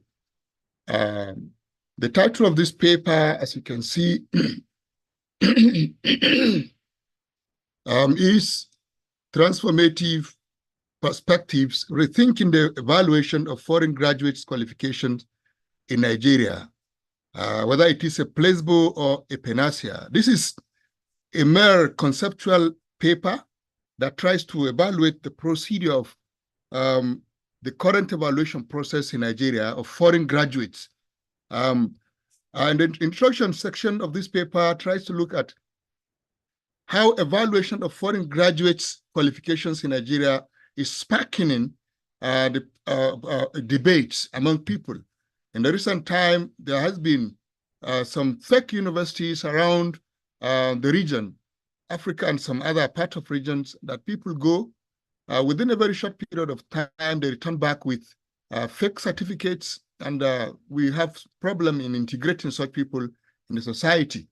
So this, of course, has called for brought a lot of debate in the minds of people, and some are seeing it as the procedure of the evaluation is actually not meeting the test of time, and therefore there is need to re-examine the way the evaluation of foreign graduates' qualifications are done in order to ensure that we have a very good integration of foreign graduates in the system. The current practice scenario in evaluation of foreign graduates' qualification in Nigeria is such that people we have a substantial increase in individuals educated abroad, which eventually return back to Nigeria to implement what they have learned from foreign institutions. This brings diverse perspectives that brought about enriching talent and a global outlook. No doubt, as they go out, they come back with very good education. And it is also hoped that evaluation should be crucial for acceptance and recognition of foreign qualifications in Nigeria. Because as people go out either to India, to Pakistan, to some other African countries like Egypt, Ethiopia, and some other places, you find some institutions and some even graduates that don't even meet the requirement of getting this graduate, and they come back with some fake qualifications, and we have difficulties in integrating them in the Nigerian system. So this underscores global interconnectivity, connectedness of education and employment. As a result of this, there have been questions on the adaptability and inclusivity of existing evaluation system, and hence there is therefore need to identify strength, to look into the inwardly into the existing practice, to identify strength, limitations, and areas for improvement, considering the evolving global workforce. And the placebo effect of evaluation of foreign graduates in Nigeria posits that the current evaluation system is being seen as a placebo, providing an illusion of effectiveness without tangible benefits. Critics therefore question the transparency, fairness, and depth of evaluation criteria. This disproportionate focus on academic achievement, which neglects broader competencies, and potential oversimplification, therefore, may ignore unique qualities of foreign educated individuals. There is therefore the need to advocate for a holistic, transparent, and nuanced evaluation approach, which can emphasize the need for reforms and, of course, to reflect diverse talents. And the challenges in recognition of graduates in Nigeria, foreign graduate qualification in Nigeria, are enormous. We have the global education complexities. Looking at the global education, there is the complex nature of the variations in education and certificates we brought into Nigeria. They therefore need to be aligned to the Nigerian context. There is a lack of standardized international benchmark. There is variations in the way different countries, of course, evaluate foreign graduates. And these variations is making it difficult for us to contextualize this problem in the Nigerian situation. Then the grading system variance also is another issue that brought about, that is bringing challenges. There is therefore need to align a kind of a global and a conventional system that can bring about grading, where graduates from different countries can now fit into the Nigerian system effectively. Accreditation standards is also very complex in Nigeria, and it's making it difficult for graduates, of course, foreign graduates, to easily integrate in the Nigerian system. Then there's dynamic nature of the education. And of course, the bureaucratic hurdles and evaluation of foreign graduates' qualification in Nigeria is also another area of concern. There is this, of course, time-consuming administrative procedure, which, of course, is bringing a kind of dishonesty in the whole process. Multiplicity of administrative bodies, the transparency concerns, the financial burden for foreign graduates, the cumulative effect on talent retention may lead to potential underemployment, and of course brings about brain drain, because such graduates may decide to return back to where they had the qualification to continue, because in the Nigerian context, the bureaucracy is very complex, and thereby bringing about corruption and so many other issues. Then the potential panacea of comprehensive evaluation system in Nigeria is such that transformative system is required that can validate qualifications and enrich Nigerians' workforce. Recognizing unique values such as academic excellence, cross-cultural competencies, and diverse educational experiences is also required in order to make the whole process robust and friendly. Bridging global education with local workforce needs addressing skill gaps, fostering innovation, and promoting workforce dynamism, as well as inclusivity and diversity by recognizing qualifications from varied educational backgrounds. This, of course, when incorporated into the system of evaluation in the Nigerian process, can help in enhancing and making it much more conventional as it is obtainable in other parts of the world. And enhancing the evaluation process, of course, requires competency-based assessment. It requires a real-world skill recognition. It requires practical experience integration, clear evaluation guidelines.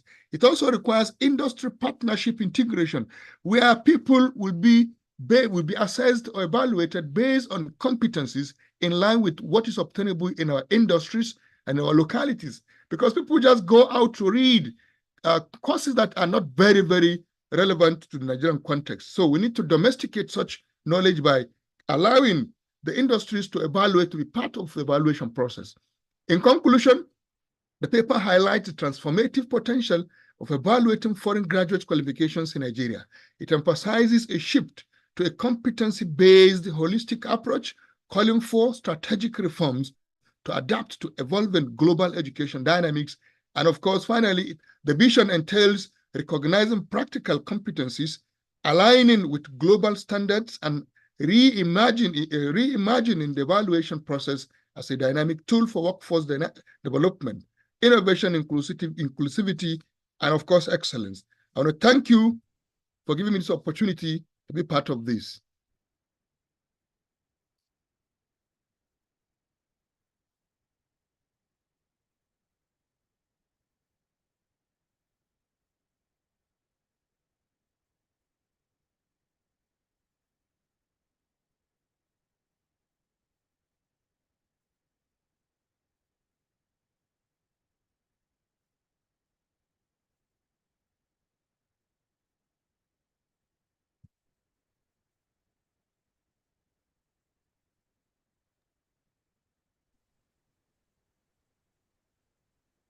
Am I audible? Yeah. Thank you, sir, for your presentation. There is an announcement. All online presenters who are left with their presentations, they may mark their attendance in the chat box.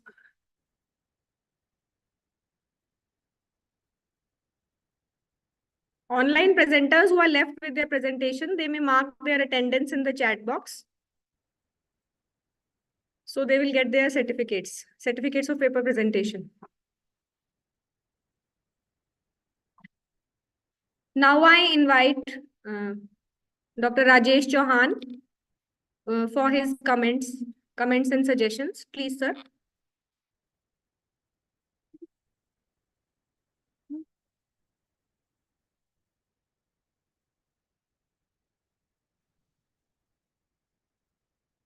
Good afternoon, everyone. So in this technical session, we listened and almost more than 15 presentation. 10 presentations were offline, and it was a great effort on the part of researchers and participants. We have to choose in two best papers amongst them. One presentation by Miss Nisa. She spoke on social media and its impact on marketing communication. That is the first best presentation in our evaluation. And second one is Dr. Supriya Chopra from Government College, Ambala City. Her topic was in a response of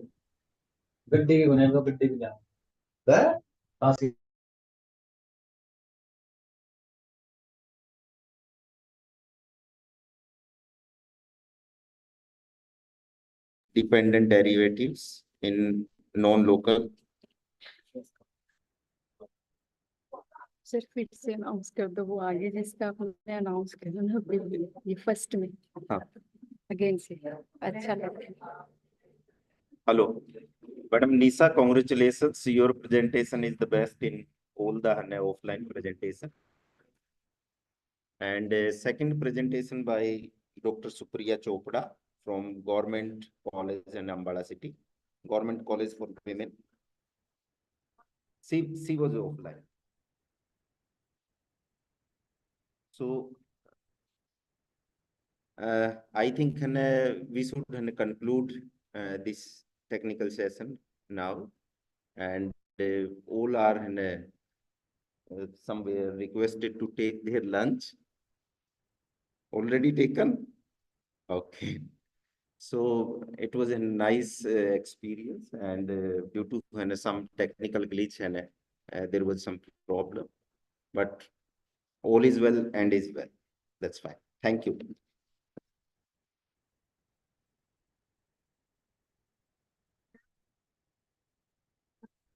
okay कर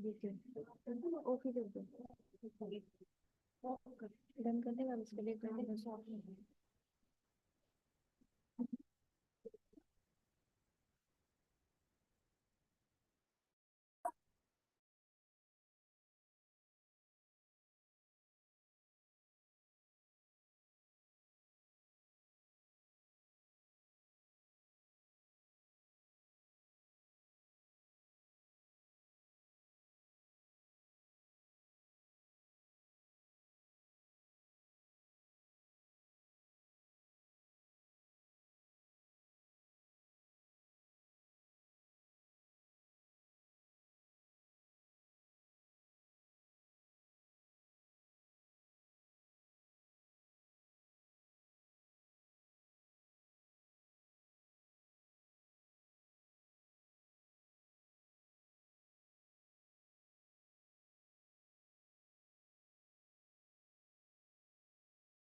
Suena lo para creer que no digas. Vad kan bara säga, kan du smala sen?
ability, but we should not be depressed because we have the ability to make development sustainable by applying limits to our needs. These limits are not absolute. Rather, these are the limitations which observe the effects of human activities and also by the present state of technological and social organizations on our environmental resources. So I will cut it short and I will come to my topic, that is how environmental discourse is presented in our literature and how literature is impacting our society and how literature is contributing to this global crisis of planetary crisis that we are facing today. As UN General Assembly in its agenda, which was passed in 2015, it was an agenda for 15 years. The goals which it presented are to be accomplished by 2030. So there are 3 goals which I am going to focus upon. Goal number 13, 14, and 15, which relate to environmental degradation, climate change and its impact, conservation and sustainable use of water bodies, and promoting sustainable use of terrestrial ecosystems. Now, if we look at our ancient literature, our scriptures, Ramayana, Mahabharata, and other literature, we will realize that our culture has always promoted a harmonious coexistence between human and non-human world. We see Ramayana and Mahabharata, they discourage human beings in so many ways from over-exploiting the nature, by making its objects both inanimate and animate, venerable and pious. We see that we give respect to our mountains, our rivers, our plants, our animals, and our birds, everything. And feeling the gravity of this situation in modern age of Anthropocene, contemporary Indian fiction writers Amitabh Ghosh and Arundhati Roy, they have turned into environmental activists, raising alarm through their writings about the planetary crisis, climate change, and global warming. The environmental concerns are at the heart of Ghosh's many literary endeavors. And in his works of fiction and non-fiction, he expresses deep and abiding theme of anthropogenic environmental change. In his non-fictional work, The Great Derangement, it is a significant contribution to the dialogue on climate crisis, where he expresses his concerns about the carbon-dependent economy globally and reveals how progress has changed our global environment. He fixes the historical responsibilities of the developed nations from promoting carbon-based economy and consumerism. Here, he raises a clarion call for the developing nations also by advising them to pursue growth wisely to prevent any catastrophe. So, as the historian Dipesh Chakravarti, he has also written that humans have become geological agents, changing the most basic physical processes of the earth. In his work, Ghosh views climate crisis as this is the crisis of our culture and our imagination. He writes that culture generates desires for the objects, which are among the principal drivers of carbon economy. He expresses hope that religion can provide a transformative force in fight against climate change by organizing and mobilizing people as religions transcend nation states and acknowledge intergenerational long-term responsibilities. It is the religion that can accept all these uncanny, strange happenings and catastrophes. And moreover, these religious groupings around the world can join hands with popular movements also. They may well be able to provide the momentum that is needed for the world to move forward on drastically reducing emissions without sacrificing considerations of equality.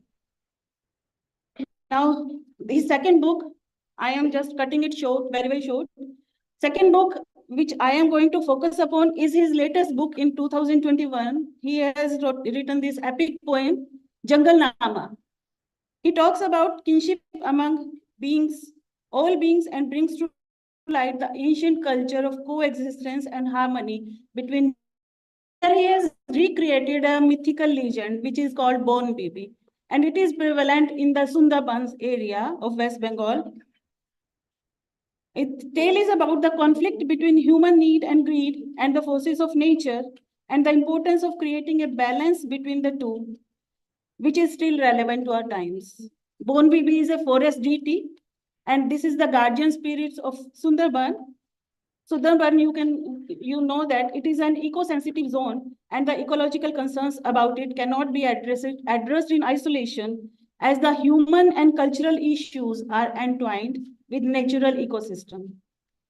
In an interview, Ghosh has stated that the story conceptualizes the fundamental conflict of climate change, which is between the human search for profit and the needs of all other beings. This story is about a greedy rich merchant who goes to Sundarbans with the intention to steal forest resources to earn profit, where he makes a pact with the devil to sacrifice his poor relative in return of bounties. Here, Ghosh brings in the law of nature in the form of justice provided by Bone Bibi. This poetic adaptation of the mythical tale is meant to put forth the idea that the human survival on the earth is possible only if he will recognize the frontiers between world of humans and non-humans. In the poem, Ghosh has written, this is a poetical adaptation of the story, and he says, Bone Bibi drew a line to mark a just separation between the forest and the realm of human. This is the dispensation of Bone Bibi, which brought peace to Sundarbans. As Ghosh again writes, every creature had a place, every want was met, all needs were balanced, like the lines of a couplet. And this is the moral code for sustainable planet when Bone Bibi advises the devil in the story, Dokin Rai, the demon king, you must stay within your bounds and never transgress. With what you have, you must make do, don't seek excess. This epic poem ends on a didactic note with a message for humanity in general and for the sustainable global future in particular. He sums up like this, the secret of how to be happy. All you need to do is to be content with what you have got. To be always craving more is a demon's slot.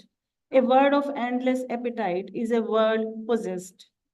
And in the afterword, Ghosh states that the story of Bone Bibi is a charter for the people who live in and around the Sundarbans, and it regulates every aspect of their life. I will like to say that this is the charter for the humanity in general if it wants to survive on this planet. Otherwise, our extinction is not far away. And the idea presented here is limiting of our greed, of preserving a balance between needs of humans and those of other beings. And these are the essential values for this era of planetary crisis. Today, it has become clear, who states that such stories, earlier these were considered to be the children's stuff. But now we have seen that these stories are founded on a better understanding of human predicament than many other serious narratives. And in 2015, when these Sustainable Development Goals were declared by United Nations, Pope Francis, he has written an encyclic letter. It was titled Land Data Sea, and it was on climate change. And he insists there that a true ecological approach always becomes a social approach. So society matters, people matter, students matter, teachers matter. If we join hands with the political people, only then we can curb this crisis of global planetary crisis. There is a need of a new era of economic growth that is forceful and at the same time socially and environmentally sustainable, which could sustain human progress for generations to come. What is most needed is a common political will and pursuance of common goals together. It requires changes in our lifestyle of affluent people within the planet's ecological means and controlling the size of population as per the productive potential of our ecosystem, because sustainable development is not a fixed state of harmony. It is rather a process of change in which the exploitation of resources, the direction of investments, the orientation and technological development, and institutional change are made consistent with future as well as present needs. Thank you.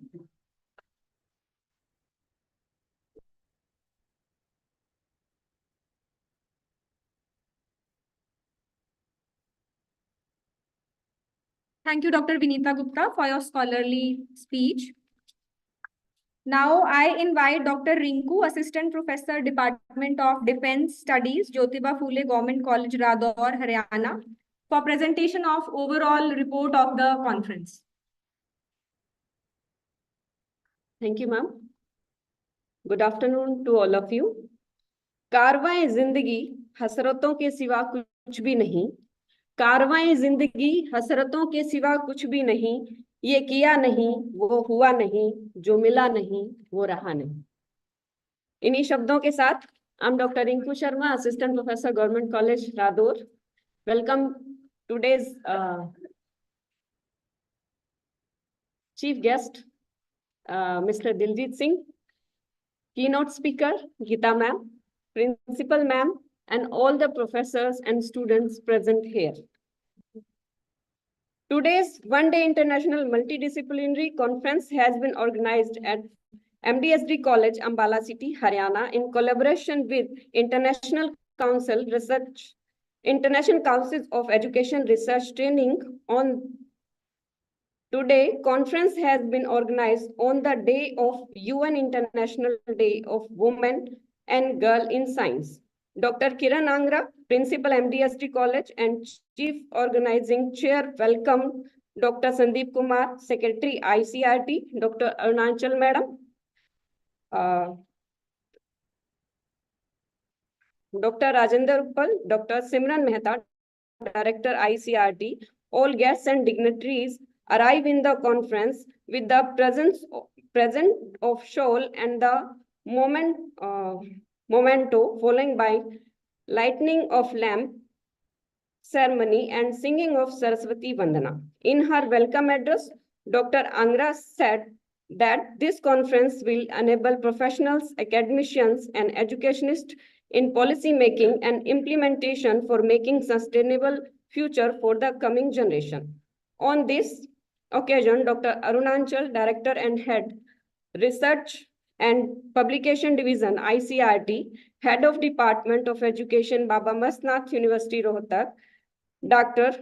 Longanathan Veeramuthu, Research Assistant Professor, Institution of Organic and Polymer Material, National Tepai University of Technology, Taiwan, Dr. Manisha D. Bhagoji, Executive Director, Professional Development Division, ICERT, USA, were invited as guest of honor of the inaugural session. Dr. Abraham Mackey, Director, International Relations and Strategic Partnership, Debatable University, Ethiopia, was invited as chief guest of the inaugural session of the conference. Dr.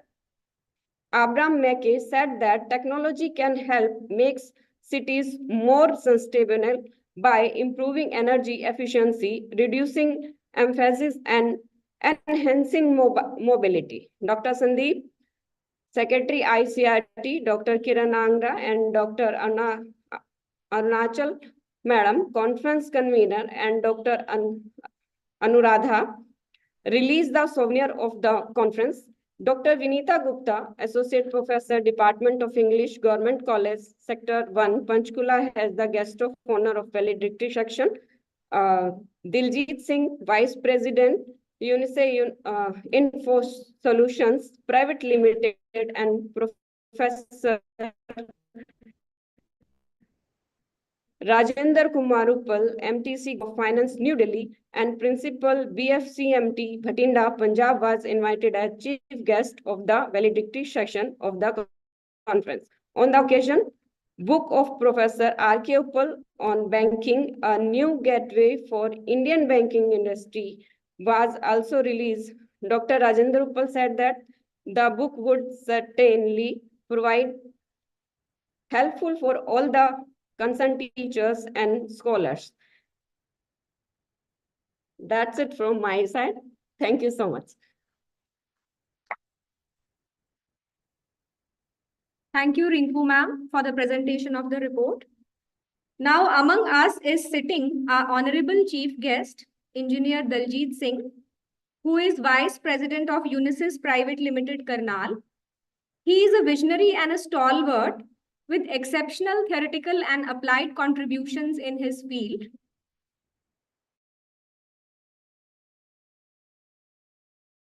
He is an accomplished scientist and a distinguished business magnate because since last 3 years, he is very successfully managing and running mercantile brand focusing on Sikh and Punjabi culture. He is an electronics and telecommunications engineer who started his career as VLSI engineer in HFCL Research and Development. In past 23 years, he worked with companies like HFCL, Transwitch, and Unisys Info Solutions, and has 2 patents to his credit. He has worked on technologies like voice compression, MPEG2 SDH, Sonnet, GPON, HDMI, MHL, and VoIP.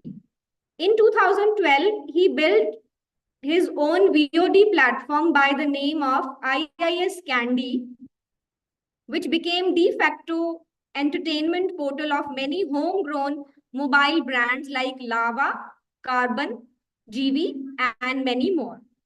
During his tenure in Unisys, they have built various platforms related to content and media industry.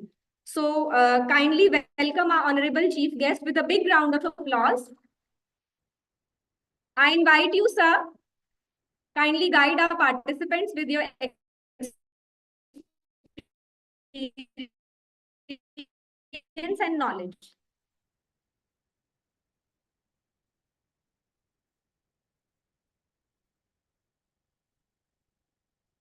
Thanks a lot for this overwhelming introduction. So anyway, so I'll start. So good afternoon, distinguished guests, colleagues, and friends. I'm deeply honored to stand before you today.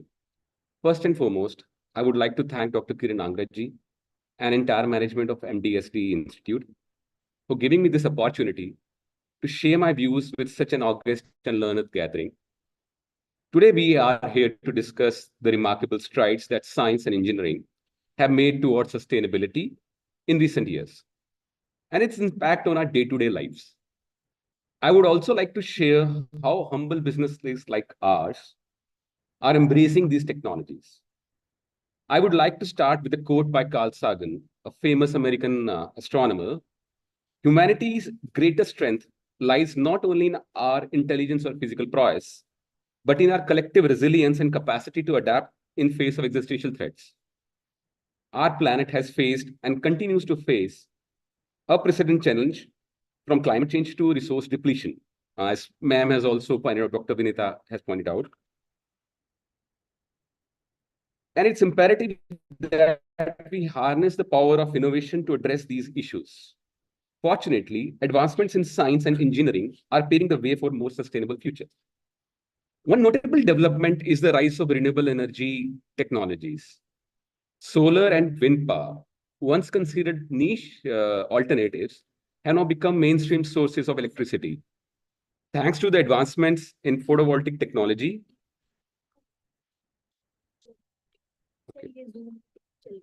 Okay, yeah. Okay. Sorry. Solar and wind power.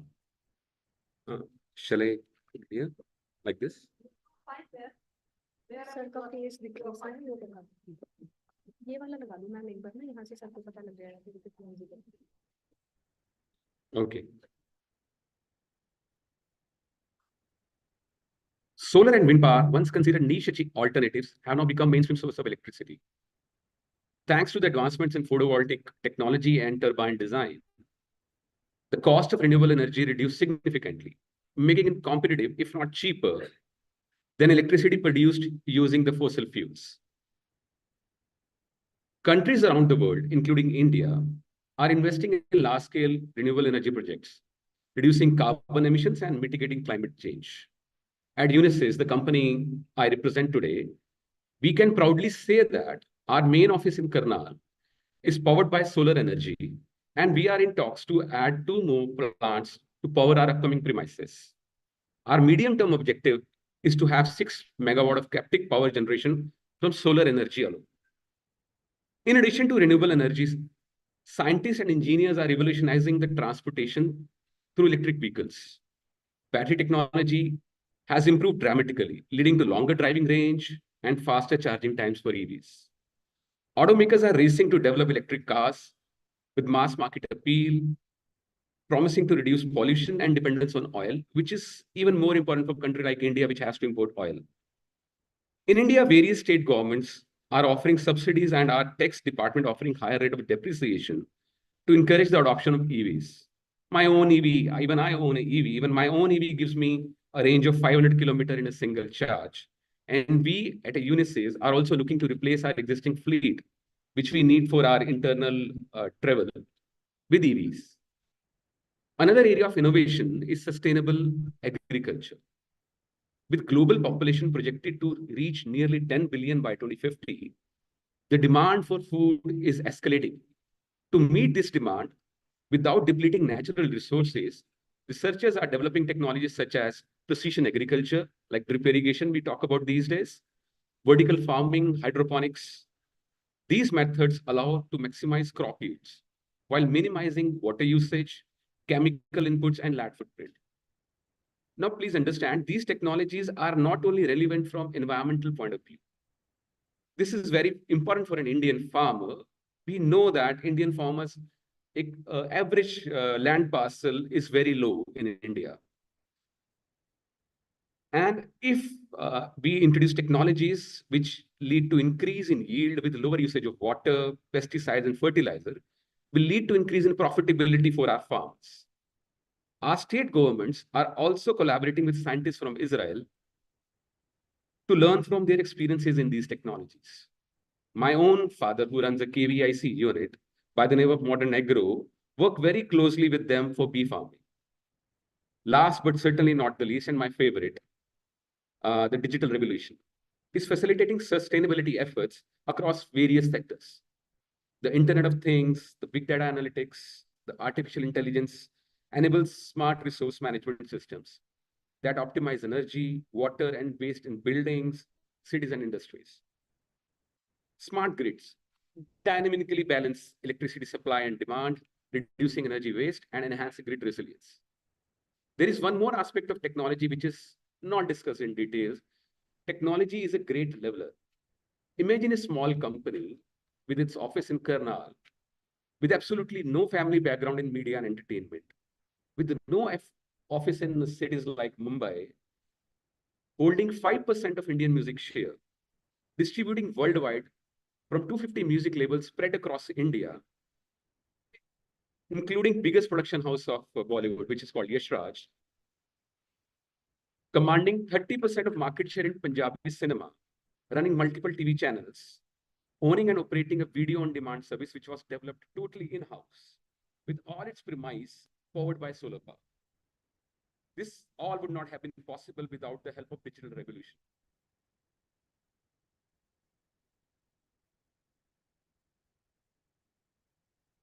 So let me conclude my thoughts here. In conclusion, the recent advances in science and engineering offer a beacon of hope for a sustainable future.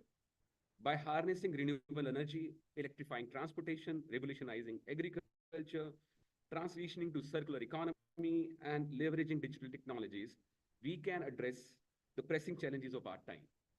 However, achieving sustainability will require concerted efforts from governments, industries, academia, and civil society. Together, let us embrace innovation and work towards a world where prosperity is balanced with environmental stewardship. Thank you.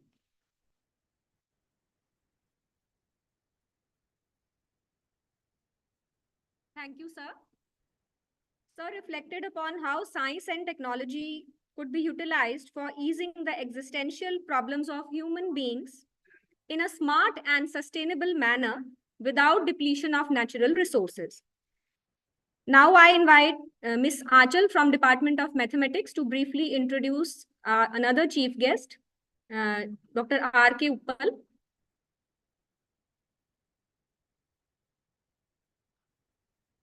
It is my pleasure to introduce Dr. Rajendra Kumar Uppal, our honorable chief guest for the valedictory session. Dr. R.K. Uppal is a man of letters, an acclaimed academician, and a researcher. Presently, he is serving as a professor cum principal in Baba Farid College of Management in the International University, Himachal Pradesh. Sir has completed his post-graduation and PhD from Punjabi University, Patiala. His research and academic zeal focuses upon banking and finance. He has authored and edited 72 books and has presented 95 research papers in national and international conferences. He has even guided several PhDs and over 5 dozen MPhil candidates. His services were acknowledged at different forums from time to time. He was awarded D.Lit by reputed Business University, Costa Rica in 2014. Moreover, he was endowed with International Dr. Abdul Kalam Best Economist Innovative Award for the year 2019 and Eminence Social Scientist Award. Sir, your outstanding educational and research achievements are too many to recount. Sir, it's our privilege to have such a stalwart like you among us. Now, sir, I invite you on the dais for your address.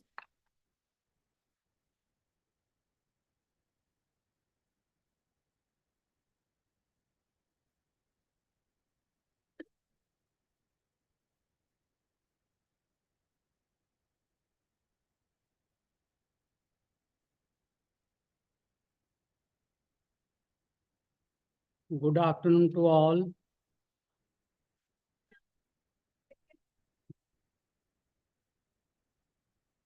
Very Honorable Dr. Sandeep Kumar Ji, General Secretary, very humble, simple, and pillar of ICERT and his dynamic team members.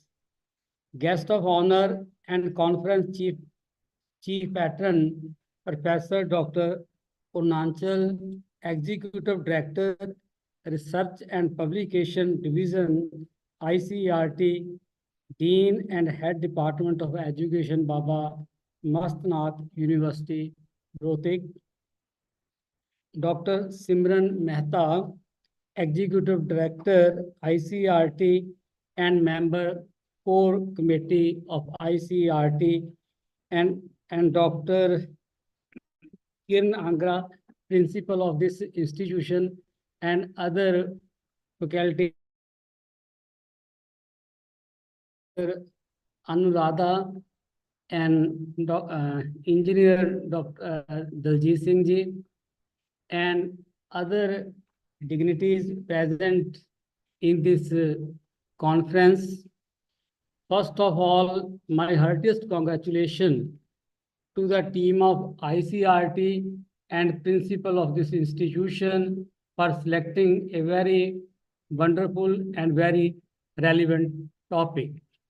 My congratulations also to the coordinators and chairpersons of this conference. As far as the topic is concerned, we very well known in India, there are economic inequalities.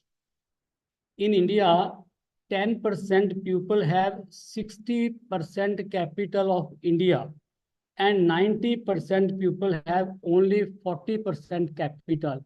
This is a big gap among the poor class and rich class.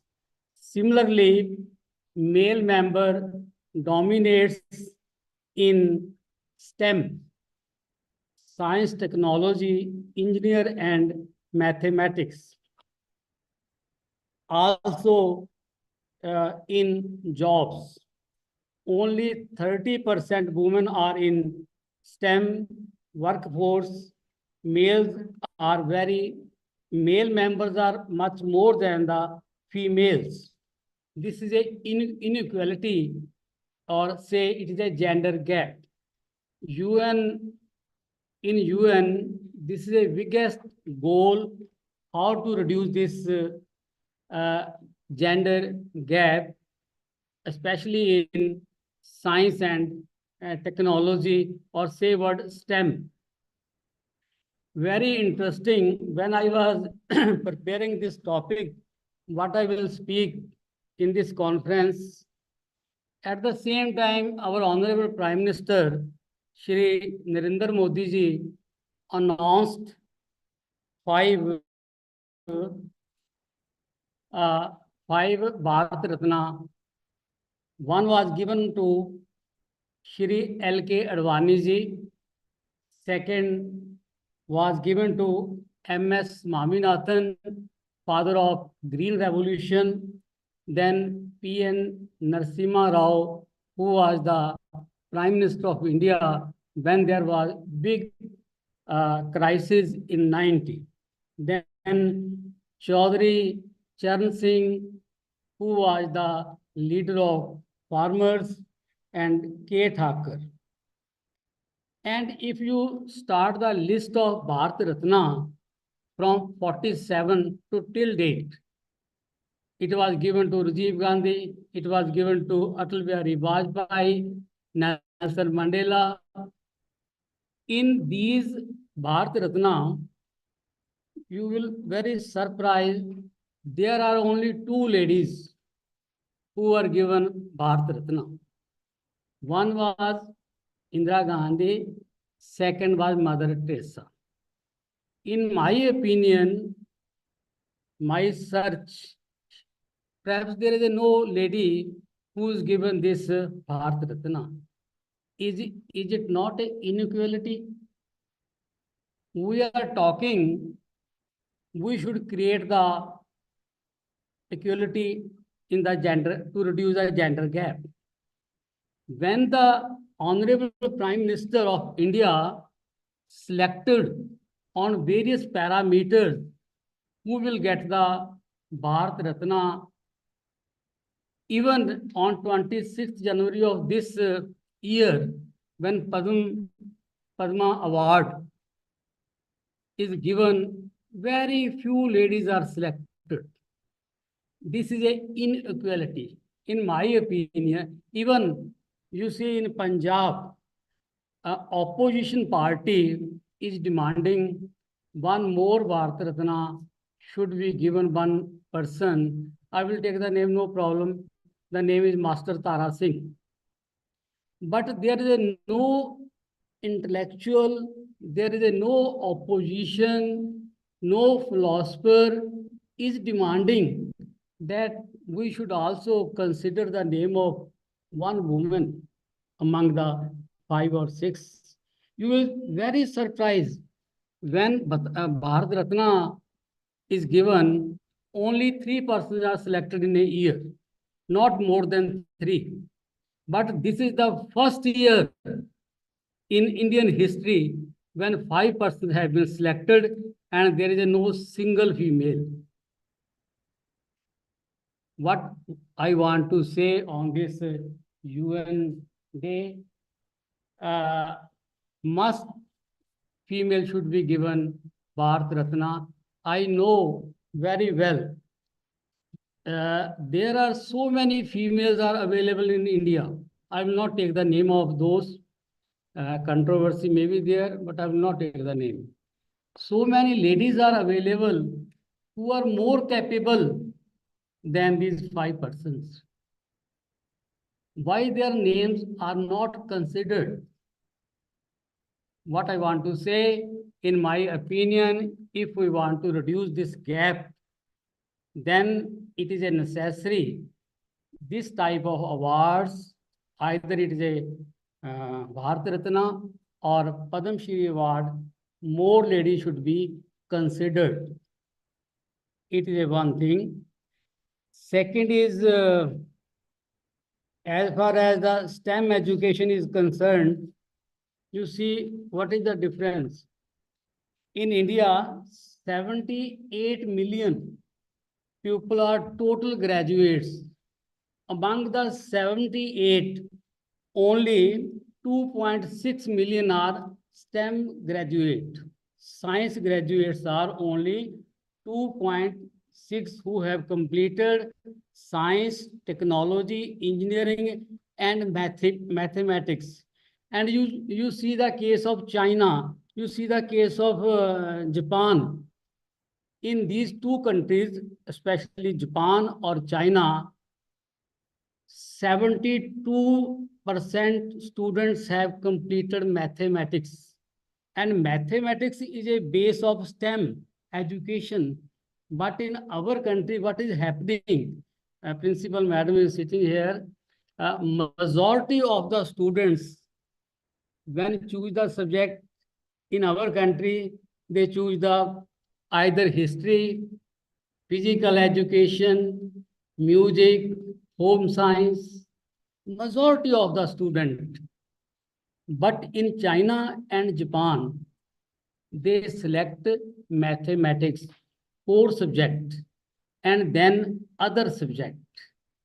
Today, on this day, I want to say, we being a teacher should give more emphasis to STEM education.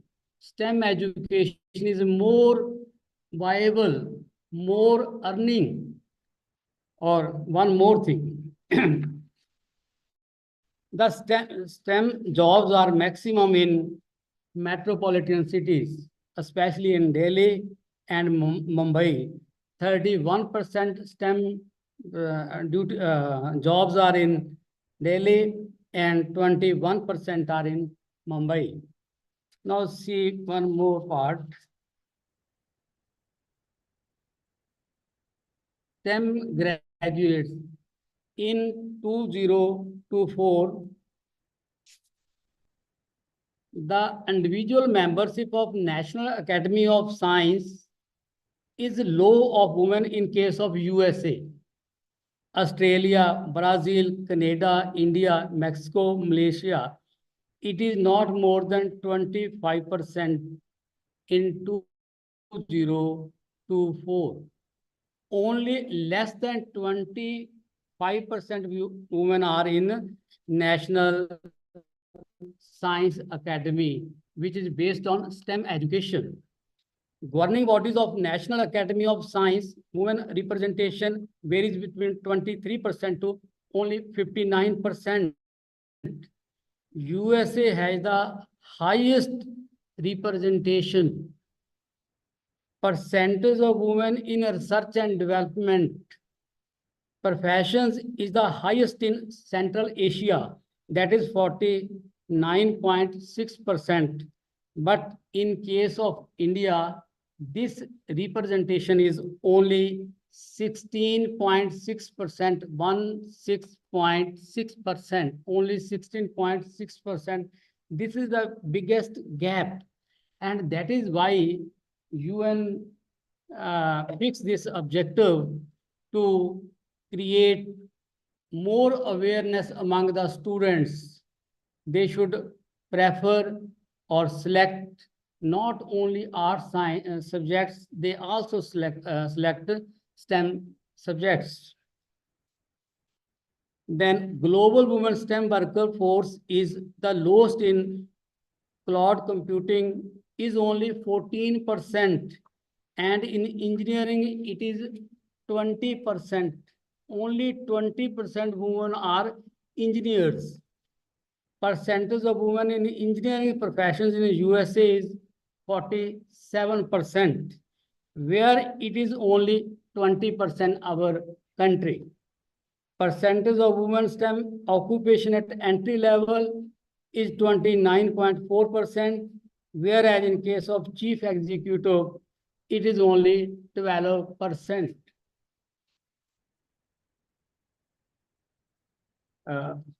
One more part due to the shortage of time. 40% of engineer graduates in computer science, women make up only 34% of the workforce in STEM education. Men dominates in STEM education. The graduates are particularly in some of the fast growing and highest paid jobs like computer science and engineers. My main emphasis is how to enhance the STEM education among the students. New education policy 202 has given more emphasis that in future, the main exams like UG NEET, PG NEET, JEE, they will be in 12 languages. UGC has started to convert the books in the regional language.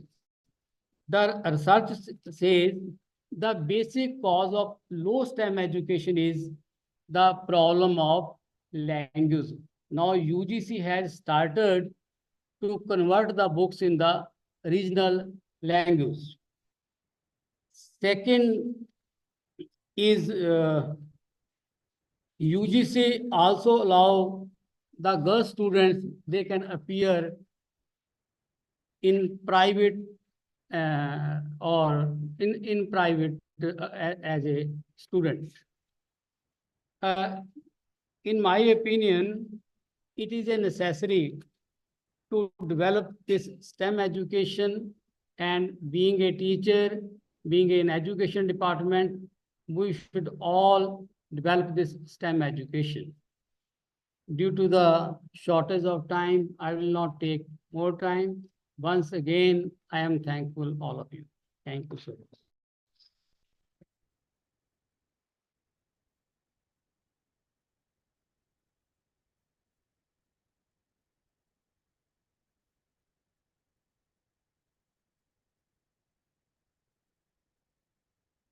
Thank you so much, sir, for your informative and engaging session. Your expertise and insights on the conference theme were incredibly valuable and greatly appreciated. You have very well emphasized the importance of STEM education. We hope to have the pleasure of listening you again in the future. Now I invite Dr. Anuradha, convener of International Multidisciplinary Conference, to propose the formal vote of thanks.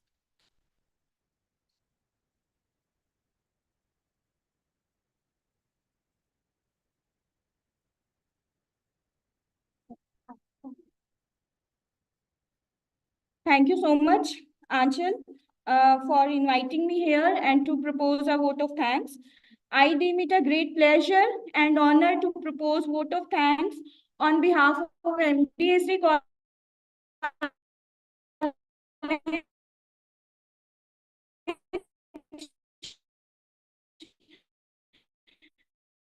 and International Council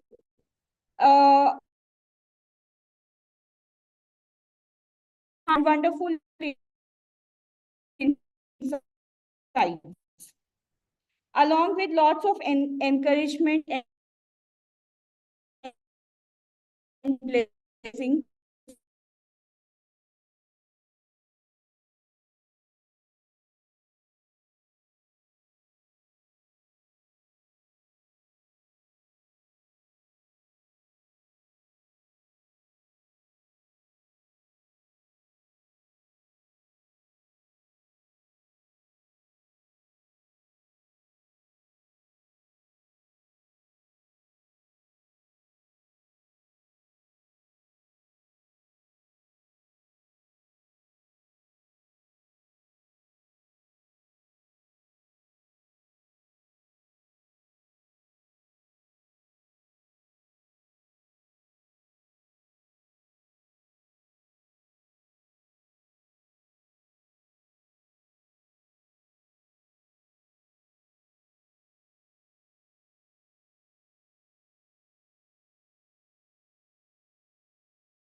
So thank you everyone. My dear friend Dr. Rinku, who is an assistant professor in defense studies. She is here. She is 2 days with us, guiding and providing all the things which she can do for us. Thank you so much, ma'am. And all the MSS volunteers and NCC cadets, and last but not least, all the participants, offline as well as online. And sir has told me that this is one of the best conference as 200 people will have been presented. And 500 participants were there who have registered themselves for the conference. So thank you, sir, for giving us everything. Thank you, everyone, for being with us on this beautiful day, with full of hurdles. I may say the day was not started well due to internet connections, due to road blockages, due to many things. But thank you so much.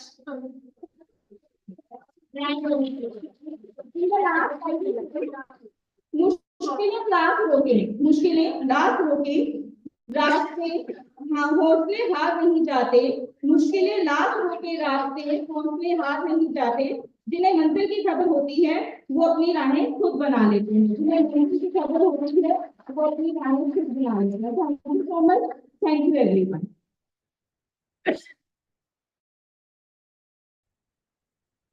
Thank you, Radha ma'am, for energizing both of hands. And now it is time to announce the list of awardees for Dr. APJ Abdul Kalam International Excellence Award 2024. So the first awardee is none other than Kiran Angra for her exceptional work in research and development. Chief guest को ऊपर बुलाओ पहले. Chief guest.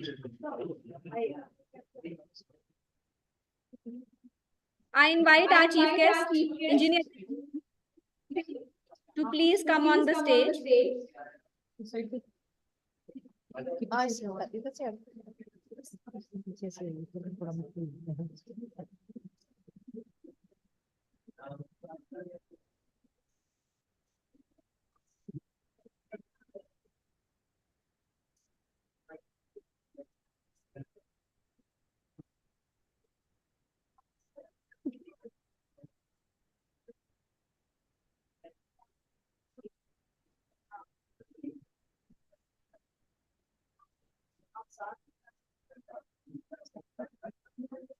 So our first awardee is Dr. Kiran Angra for exceptional work in research and community development. I request the chief guest to please present her with the award with the memento.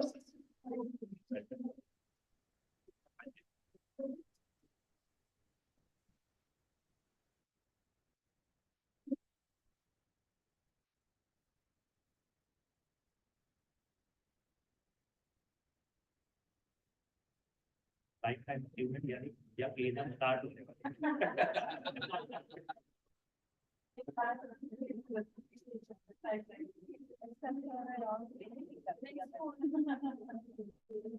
Next awardee is Professor Dr. Yvonne Halim Mata Botros.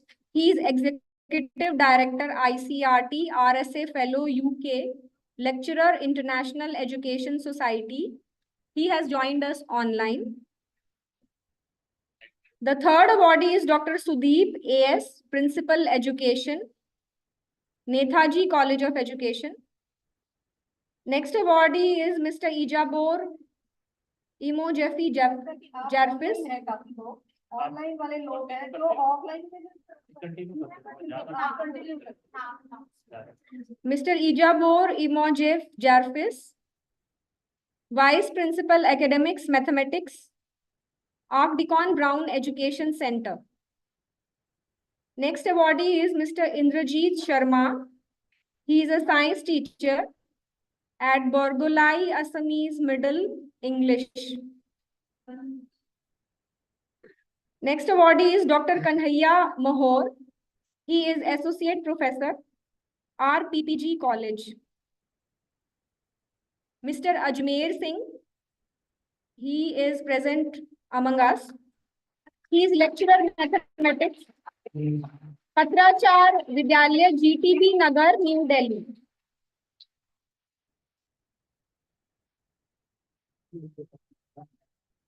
Next awardee is Dr.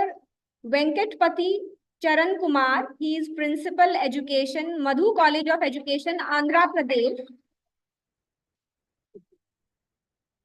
Another awardee is Miss Nirmala, Assistant Professor, Department of Banking and Finance, Sri Vishwakarma Skill University. Next awardee is Dr. Savita Sangwan, Associate Professor and HOD, Department of Home Science, Shri JJT University, Junjunu, Rajasthan. Next awardee is Dr. Kumari Premlata, Assistant Professor, Department of History, SM College, Bhagalpur, TM Bhagalpur University, Bihar. Next is M. Dhanlakshmi, Head Associate Professor, KSR College of Arts and Science for Women, Tiruchinkode. Dr. Anuradha from Department of English, M.D.S.D College.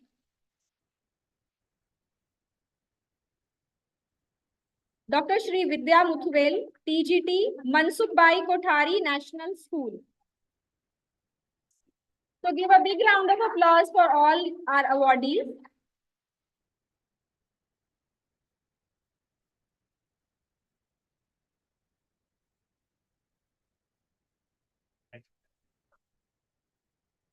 I pay my heartfelt thanks and gratitude to all the speakers, guests, paper presenters, participants.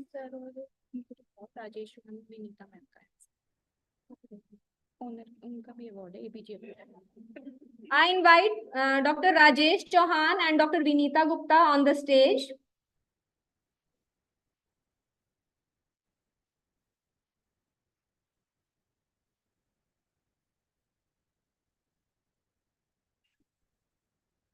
They are also recipients of APJ Abdul Kalam Excellence Award.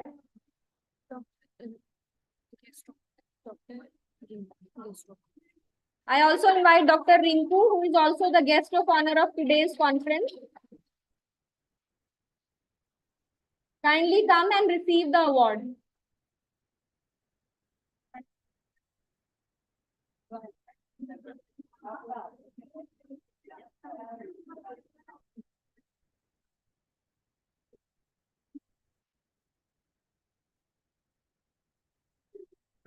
Dr. Rinku.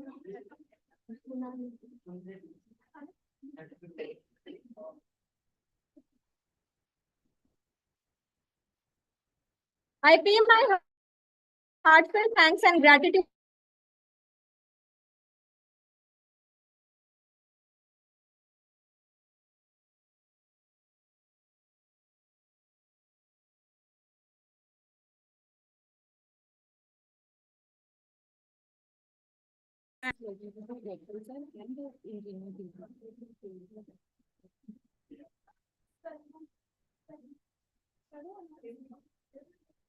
A token of gratitude is being presented to our chief guests, Engineer Daljit Singh and Professor R.K. Uppal, for being the chief guests of today's conference.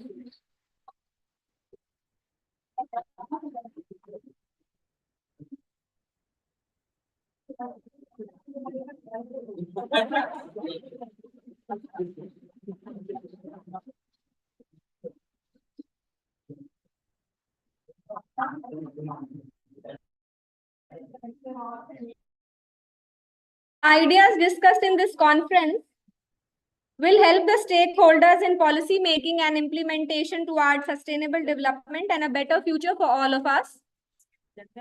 Now I request all of you to please stand for the national anthem. And with this, I announce the end of today's conference.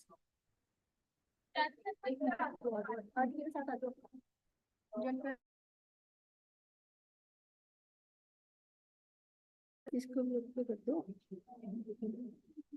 ऐसे चलाना हम खड़े हैं stage पे कौन सा वाला नीचे वाला ये जय श्री राम शुरू करें चला रहे और चलाते हैं। पहले देख ले तो चलना चले।